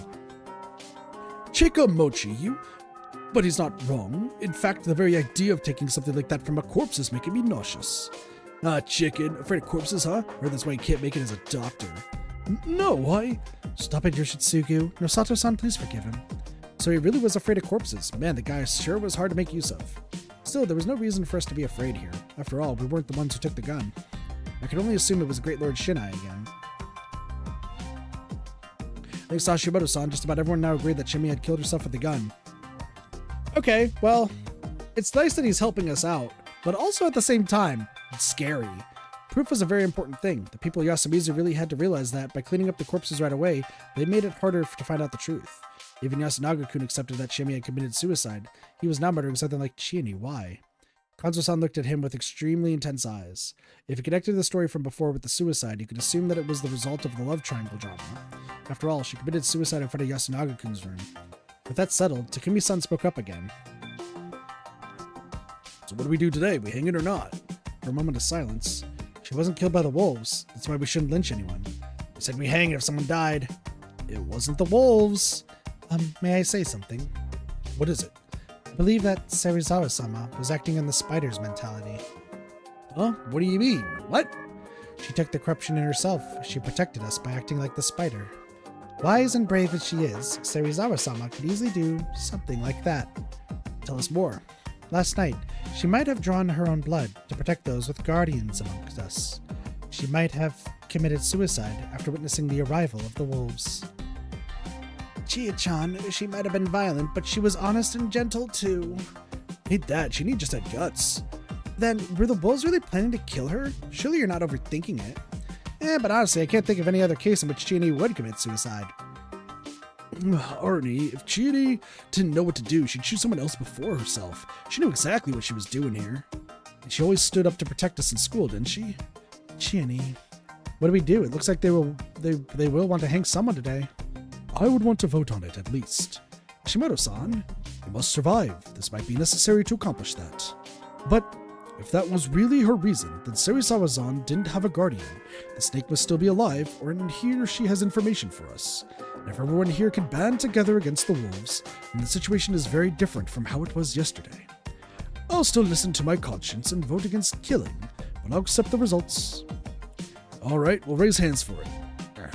Anyone who's for voting or who to hang, raise your hands. Drumroll, please. The old wolf guy, Yamawaki-san, Kanzo-san, Kiyonosuke-shi, Takumi-san, Rikaku-san, Mochi, Yoshitsugu-kun, and I raised our hands. So Kaori and Haru didn't. The only ones who didn't were Kaori-san, Yasunaga-kun, Haru-chan, Mako, and the Journos. Mochi. Sorry, Yasun, but I feel like I gotta avenge Chiani. Oh, really? If she really wants that, she could have shown up in our dreams or something. Yeah. 9 against 6. Choose her to hang. Guess we have no choice. Oh, if we pick and lynch someone, do we just go our own ways then? What is it, old man? The feast ends when someone's hanged. Then before that, I would like to say something about the snake. If they found a wolf today, they should come out with it. That's a good idea. It would make it easier to choose who to hang, and the spider could protect them. Hope we don't get multiple. Just like Yasunaga-kun pointed out yesterday, we're bound to have more than one. Right after the first comes. Yeah, if the real one came out now, I would have to play the fake. But the real one wouldn't come out just yet. Hey Snake, you found a wolf? Doesn't look like it. That means that the person they found yesterday was a human. I see, I see. Now does anyone here want to be investigated before anyone else? Interesting topic. For a moment I almost ignored that nonchalant question, but a second later I almost stopped breathing. This was an attack. I had no idea why I thought that, but this was a deadly attack. What was I supposed to do about it? What was the right choice?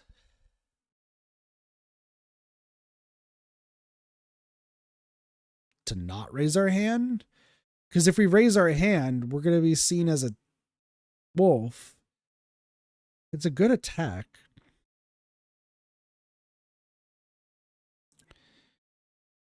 Essentially, if you raise your hand, you're saying that you're not the snake. And that you want to prove yourself innocent. So I'm going to not raise our hand. I couldn't let myself be investigated before anyone else. Not when I was a wolf. It'd be bad if the snake discovered my identity, and having me become a topic of debate would be even worse. It was possible that they wouldn't even speak about finding a wolf, but it didn't seem like silence was an option given the situation. Not to sound cocky or anything, but if I were taken down, the rest of the wolves would instantly fall apart. I was supposed to raise my hand, right? After much hesitation, I didn't. I'm trying to think about like why you would raise your hand in this situation. Let me think about this.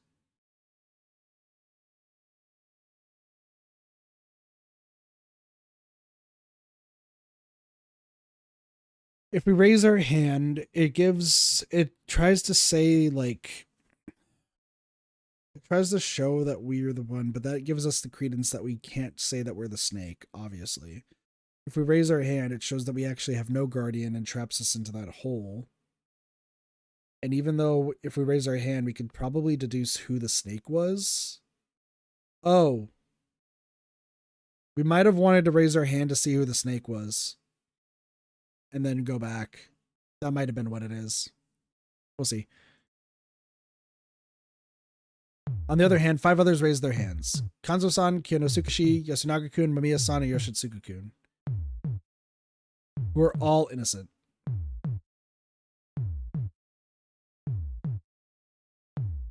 Yeah. 5 innocents. Shit. When I saw who stepped forward, I understood the nature of the trap. I just consciously glanced at the one who set this up and found him looking right at me with a smile. Yet another damn blunder on my part. I might be late, but maybe if I raise my hand now, that's enough. Tasimoto-san had me totally beat. That said, I wasn't sure if everyone would understand the point he was trying to make. But when I consider my current position, so that's how it is it? How troubling. Despite his words, Hashimoto-san didn't sound the least bit troubled. Wait, what's troubling? First things first, all of you should want to be investigated. After all, if we're all investigated, you can gain proof you're not a wolf. Anything you say here could be interpreted as a slip of the tongue and lead to doubt, so all of you should want to prove your innocence. Then investigate me too. I want to be investigated too. Please investigate me. Me too, then. Me too. Me too. I don't get what's going on, but whatever, I'm in. Yes, this is the way it should be. Everyone who understood that explanation should have their hands raised now. Huh? Only the ones who didn't understand kept their hands down. Put your hands down again. Everyone did as he said. It was unsettling, like Hashimoto-san possessed some technique that controlled everyone. However, there was one thing that didn't go as expected. Those participants who plan to be passive aside, those of you who want a voice in the feast should want to have their innocence proven more than anyone else. Indeed, Nosato-san and Oribe-san's sons were quick to respond. Well, I can hardly do anything if I'm doubted whenever I speak. Because guys like me look fishy simply for doubting the old hag. Yes, that's correct. Incidentally, those two were designated because they were the secondary wave of those who wanted a voice in the feast. But had they realized that? Naturally, Yasunaga-kun and Kanzo-san were the primary wave, and Mamiya-san could be right up there with them this time. However, it's quite curious how those who should have had a lot to say didn't raise their hands after. Oh, Takumi and Araki. I'm the snake. Shit, what horrible timing. I've been forced out myself as a snake and with Takumi-san at that. I just barely managed to avoid falling behind his declaration, but that could hardly be called a silver lining right now. Musashi, bastard. Sir Wolf, huh? No, calm down. Oh boy, the snake's already come out. But please wait, what's going on right now? I didn't raise my hand because I never considered investigating myself. And the snakes, I was worried about that announcing I wanted to be investigated by the snake would seem like a lie. I was simply worried how to act in a place where even the smallest lie is forbidden. You son of a bitch, you want me to slug you right here and now? Calm down. Hashimoto-san rose partially to his feet, exuding a pressure that intimidated even a man as sturdily built as Takumi. Wait. So, like, some people are the same from the first and some people aren't? What the fuck? Sorry, that's weird. I see, so you didn't raise your hands for those reasons, not because you're wolves and didn't want to be investigated. Of course. Damn right. What did the two of you investigate? You, Yasu. Huh? I'm grateful for that, but I'm human, right? Yeah? I see, so that's why he acted that way this morning, and why he didn't out himself as a snake yesterday. What about you, Fusashi-san? I investigated Kanzo-san. He's human. It may have sounded a bit too good to be true, but he was the only one I could see possibly backing me up. There was also the seeds of malice I planted in him earlier. Now then, what are we to do? I was the one who wanted to complain. The snake had revealed themselves early, but this was a totally different situation from the previous loop when Takumi-san had done so on the first day. It was the second day, so not only had the power been successfully used once, but now a liar had been successfully lured out. The longer the snake survived, the better, but as a participant, they'd already drawn out more than enough information. So long as he was acknowledged as the real deal, that was. I'm the real snake. I am the real snake. So you both are under the same conditions.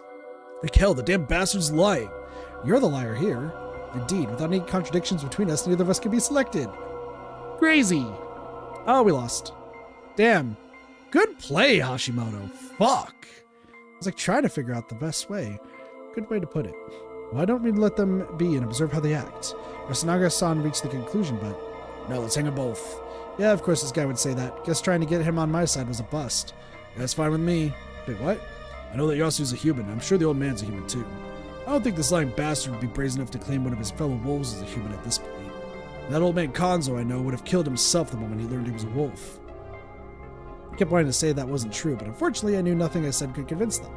And when Yasu were safe, besides, Jimmy's already gone. If me and the sly bastard are gone, I don't think there'd be anyone dangerous left to take charge of the wolves. The madness of the people Yasumizu.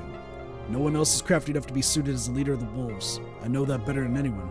I don't know about Mamiya-san, but I don't think she has what it takes to direct the rest of us well.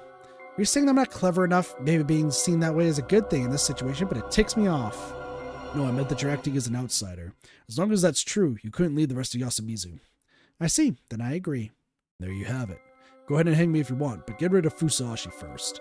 Like hell they'd fall for that bull. The real snake should survive while the fake one dies. Anyone who don't have the guts to die for the humans is a wolf. That makes no sense. Any further bickering is pointless. Can we start the vote now? Go ahead. Damn it! We lose!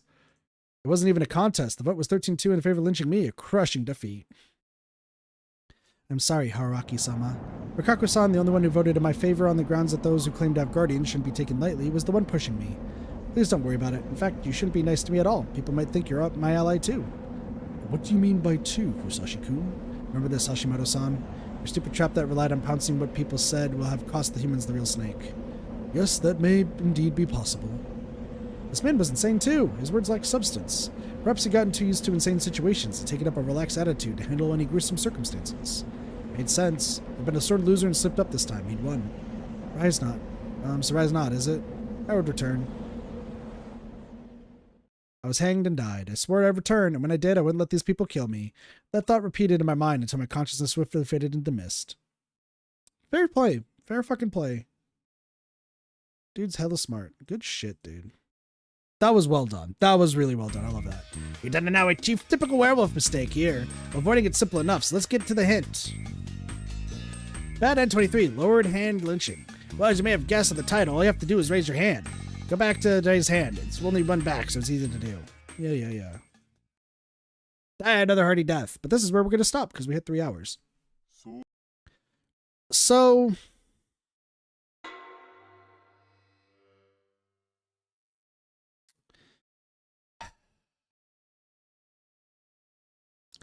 Okay, I want to explain my position on this, because this if you are new to a group playing werewolf, then and like you're trying to lead it.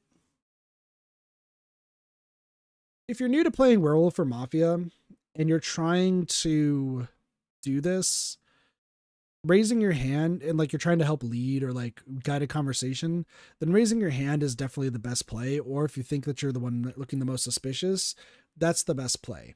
I get that.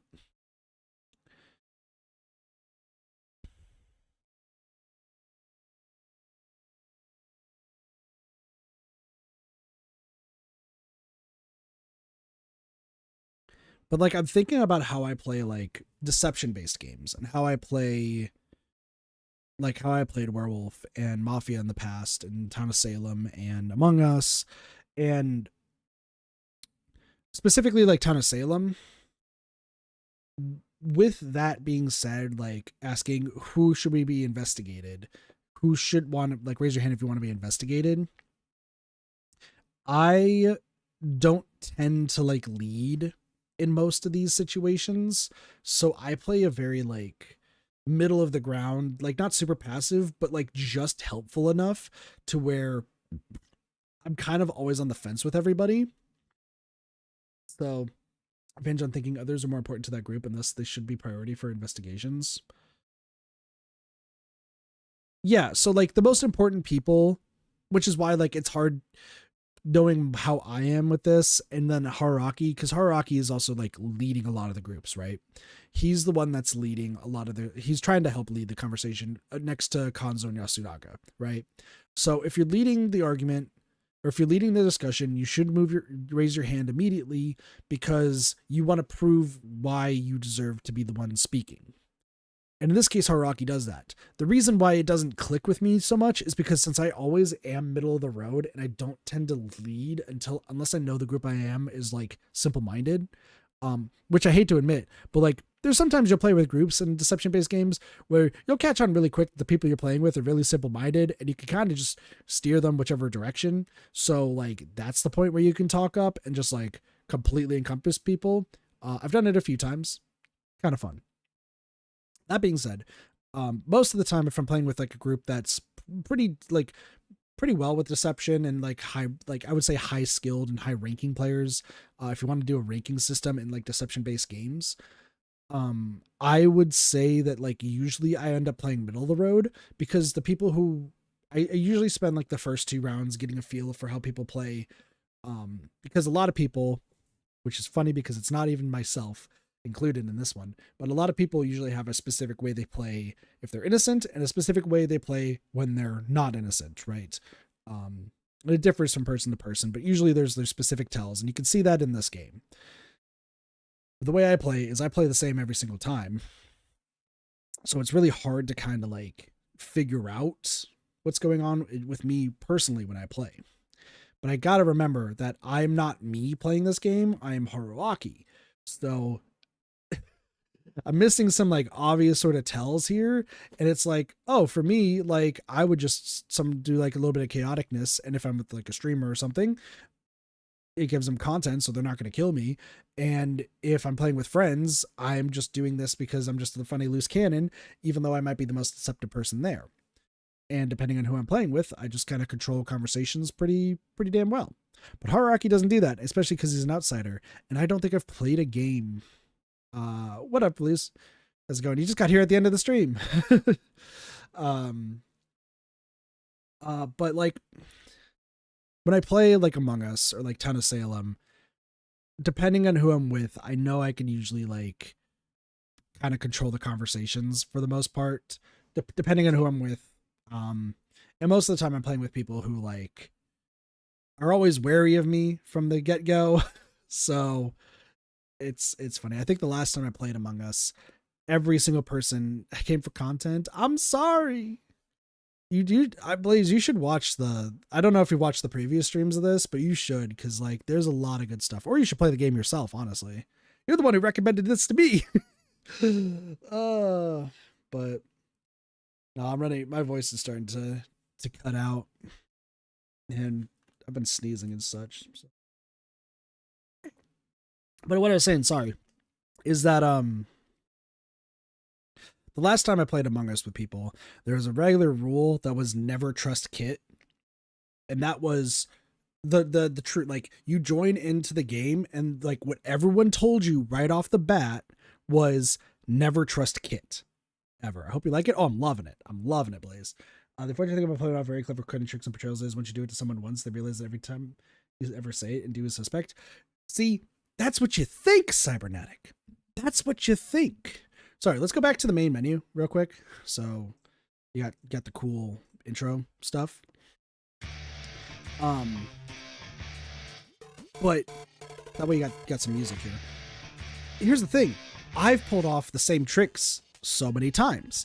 I've pulled off the same sort of deception a lot of different times. There's a reason why when people play with me in these games, whether it's it was Goose Goose Duck or Among Us, Town of Salem. Goose Goose Duck I played semi recently, and that was something that happened. I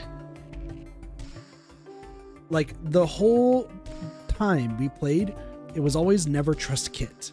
You don't trust a word that comes out of my mouth. You never trust me ever. If Kit's saying something, even if it's helpful, don't listen to him. Like, just get rid of him fast. Would I do it? Which proves problematic when someone's seething at you when you're not the traitor. Well, that's the thing. I've been in that situation, Cybernetic. I've had a full lobby of people hating me when it came to what is going on here? Oh, yeah. Like, I've had people hating me. I've had a lobby full of Among Us players hating me because of just how much control I had over the game. And once again, there's the whole thing of never trust Kit. So how do you go about that in a deception-based game? The way is you have to read the room and figure out who you're playing with first. If you're playing with randoms, there's no connection with them, right?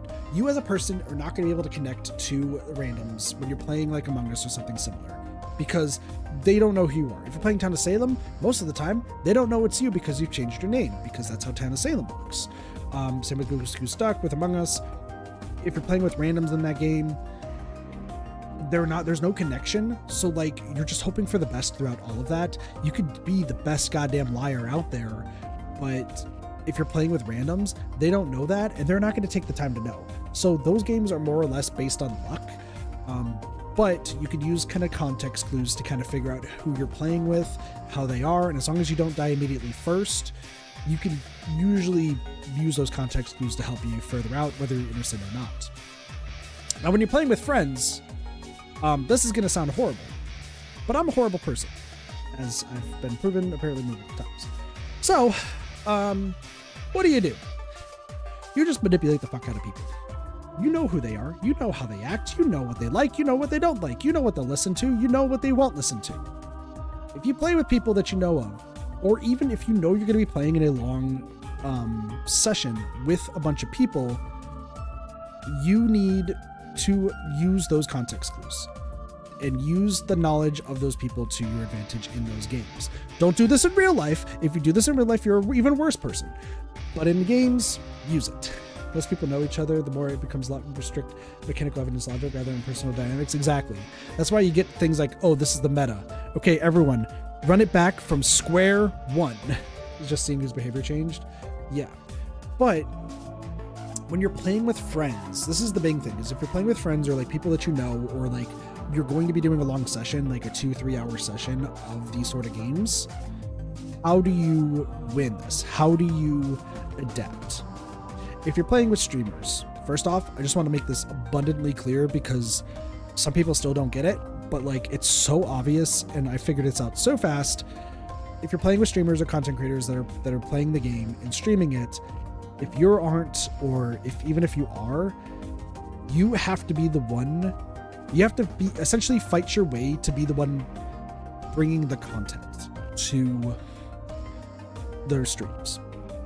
This is not the case all the time, but if you want to live all the way to the end of most of those times, you have to be the one giving the content. So be chaotic, be out of left field, have to play a role of some form, but you have to adapt. Adaptation is key. In the streamer sense, if you can play chaotic and give some just good content in general, no one will want to kill you, at least the streamers won't kill you, and you just keep killing the people who aren't streamers because they want to keep around the funny person or the crazy person, because that's going to bring them content. If you're playing with friends, just take a game or two just to relax, chill, don't mind getting killed super easily, just so you can kind of pay attention to what your friends are like, if you kind of forgot how they act in these sort of games, and then just barrel down and just keep yourself level-headed and just make sure you're aware of what's going on at any given time. In my case, whenever I play with friends, I know specifically who I know is always going to have my back. If I can convince them with some simple logic, sorry, Cheese and Sparks. If I can convince them with some simple logic, usually they're following me 9 times out of 10. They could be spouting out Trust Kit for all they know, and as long as I hit them with a simple piece of logic that's like 1 sentence long, boom, I got 2 allies, sometimes 3. Even if I'm an imposter or something. As long as they say something that usually brings that, I can get some of the people who just want to trust somebody and have a teammate. Boom, got it. If there's somebody who is very advanced and knows a lot about manipulation and deception games and wants to be like metaing or something that's in your group, either you take them out first or you try to counter their meta knowledge and just inquire about it, questioning it, just showing lack of understanding. But wait, Kit, if you're saying all of this, what happens if I play against you and I know exactly what you're saying? If you're questioning the meta, that means you're an imposter, right? No, I'm going to do that as an innocent person. I'm going to do that as a bad person. I'm going to do that whatever the fuck I am. I could, if I'm playing Town of Salem Among Us, I could be whatever fucking role I want to. I'm still going to be questioning random things. I'm still going to be spitting logic.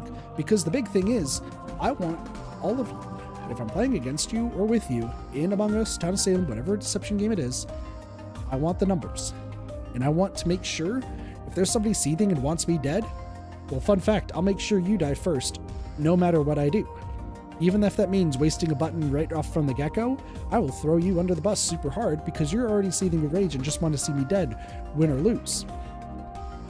I could throw you under the bus so easy because now your attitude's changing because you're more angry, but I'm not. It's all about reading the room, seeing who you're playing with, seeing who your allies are that you can easily grab every single time, seeing who is going to be against you every single time. Big one for sure was when I played with another streamer friend, Necro Andromeda. When playing with her group, all I did was screw around. The entire, I think it was 3-hour stream. I don't think it exists anymore because it was years ago. But I just screwed around the entire time.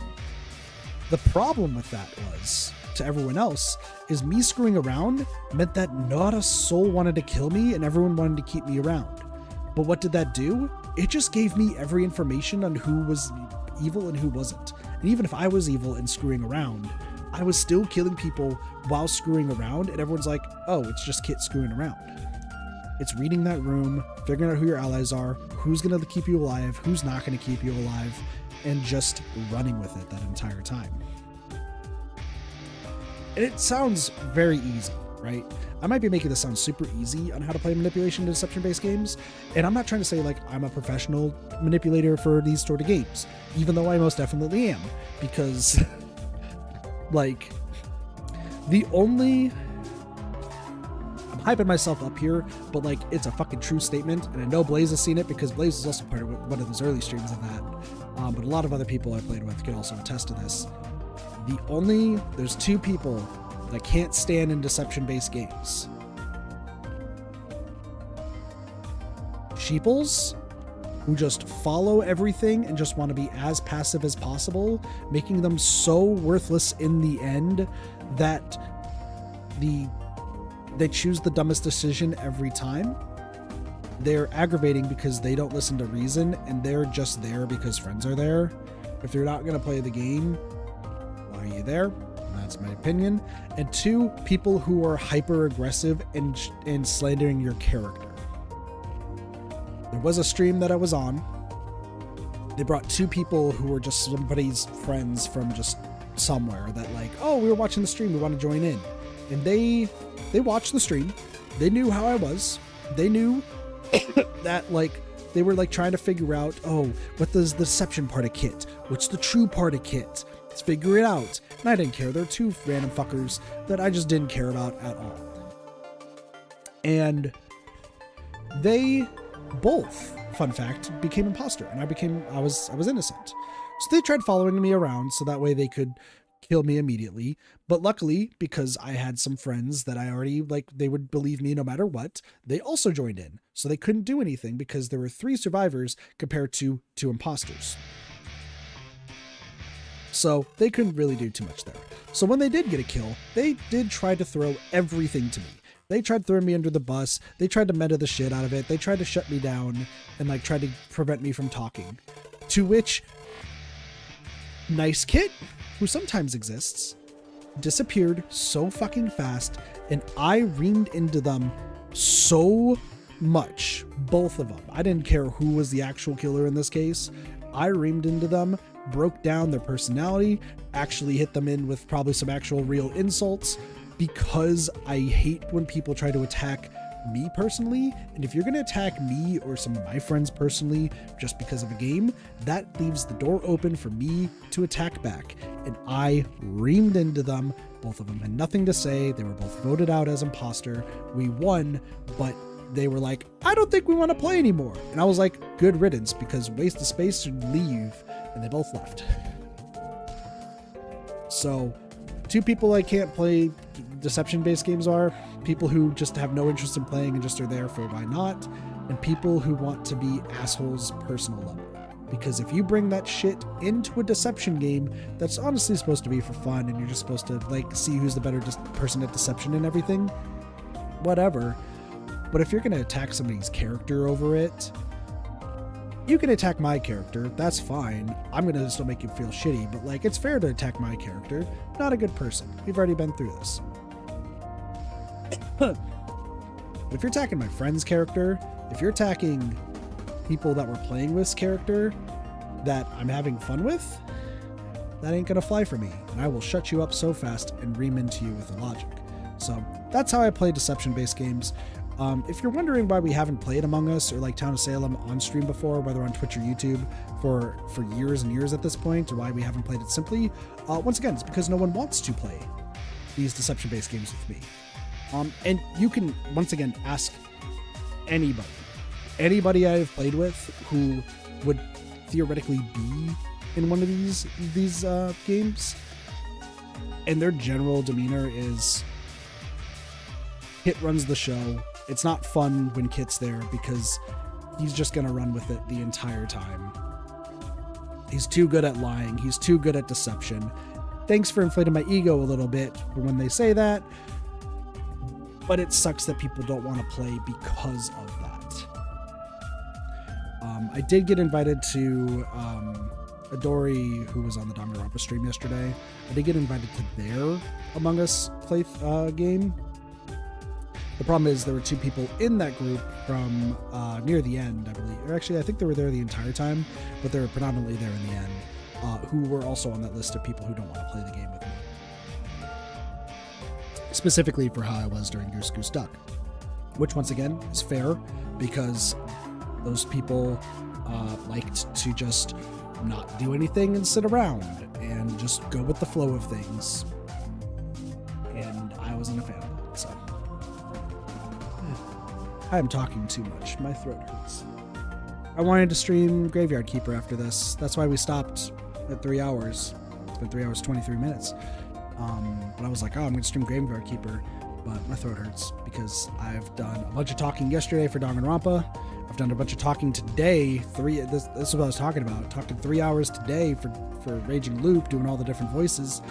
And I had to do all the Binding of Isaac talking earlier as well, because those runs had a lot of stuff going on that I wanted to talk about. So I don't think it's likely that I'm going to be streaming Graveyard Keeper tonight. Would have been a cool thing, but it's fine. So I would say that tomorrow we'll do Graveyard Keeper and Raging Loop as well. I'm hoping to do this game tomorrow. It just depends on voice and stuff. And I really also want to end off with Dave the Diver on Sunday, because Dave the Diver's been just a kind of a consistent Sunday thing. So. But I hope you all have been enjoying Raging Loop. I've been having a lot of fun with it.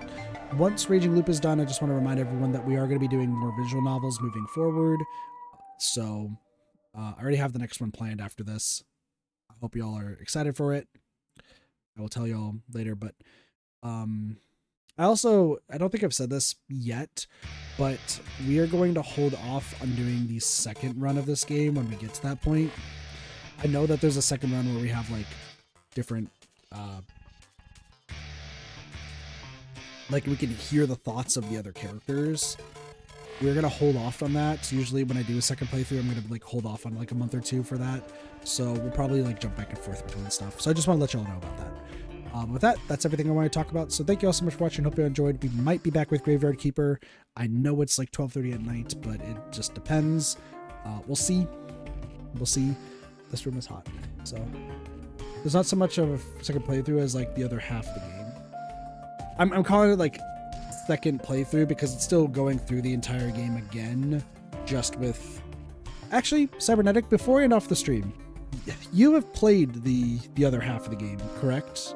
Like you've done it with everybody's thoughts, right?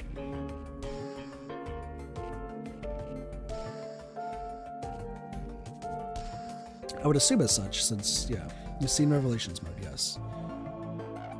I have a question because Doge, my roommate, somebody I played Danganronpa with, and the extras, cool. We've talked about all this sort of stuff, and he's been interested in this game too. So this is on our list of like games to stream in the future that he would be a part of. And this would be the mode where like we'd have the voices on and everything. Would it be fine for him to do the other half of the game with me with Revelations mode on, or does Revelations mode like spoil? Advised against it. Okay, cool. That's what I wanted to know, because I didn't know if Revelations mode reveals like a whole bunch of, it spoils a lot. Okay, that's just what I wanted to know. So what we're gonna do, because I did see you mentioned the PS5 and the other versions, I might actually just get the game again for PS5, and because I like getting multiple copies of games, because I like supporting games, I'll get a copy for the PS5 so we can start on a fresh file. So that way when we play it, we'll play it through it twice, but on the PS5. So I wanted to ask that because I was like, there is at least one person here who watches who knows this game, so I should ask them before I forget. So okay, so that's good to know. So I'll do the Revelations mode and the extras myself when we beat this game, first time, or the first run through, I guess, or the first half of the game. And then we will, I guess we could do the voices. We could turn on the voices again before extras, because it gives them parts of extras. Okay, yeah, that would make sense. That's why I like asking for people who are at least nice and don't spoil games. Because if they're really passionate about the game, they'll at least help me know how I want to go about streaming the game. So what will probably happen then is we'll do the first half of the game. I'll do a different visual novel in between, so that way like kind of staggers it, because that's what I like to do. Because we're doing the same thing with Stellar Blade technically, because I have to do 3 runs of that game.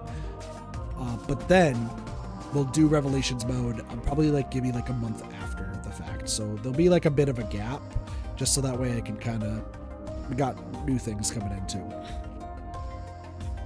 Unless Revelations mode is like, oh, but now Revelations mode, it's going to probably give more information. I don't know. We'll play it by ear. We'll play it by ear. Because usually if I like see that there's multiple playthroughs that I have to essentially do, usually we just take some time between it. I'm trying to finish games. There's a lot coming on. I gotta figure stuff out. But good news though, this first half should be done by next week. Because fun fact, I have weird hours next week. So, but I'll talk about that later. Anyway, I'm gonna go finish my food and drink some water so that my throat doesn't die. So thank you so much for watching. Hope you all enjoyed the stream. Have a wonderful day, night, morning, afternoon, and or evening. Of course, my name is Katafi. We'll see you next time for some more Friday Gaming. See you later. Peace. Everyone.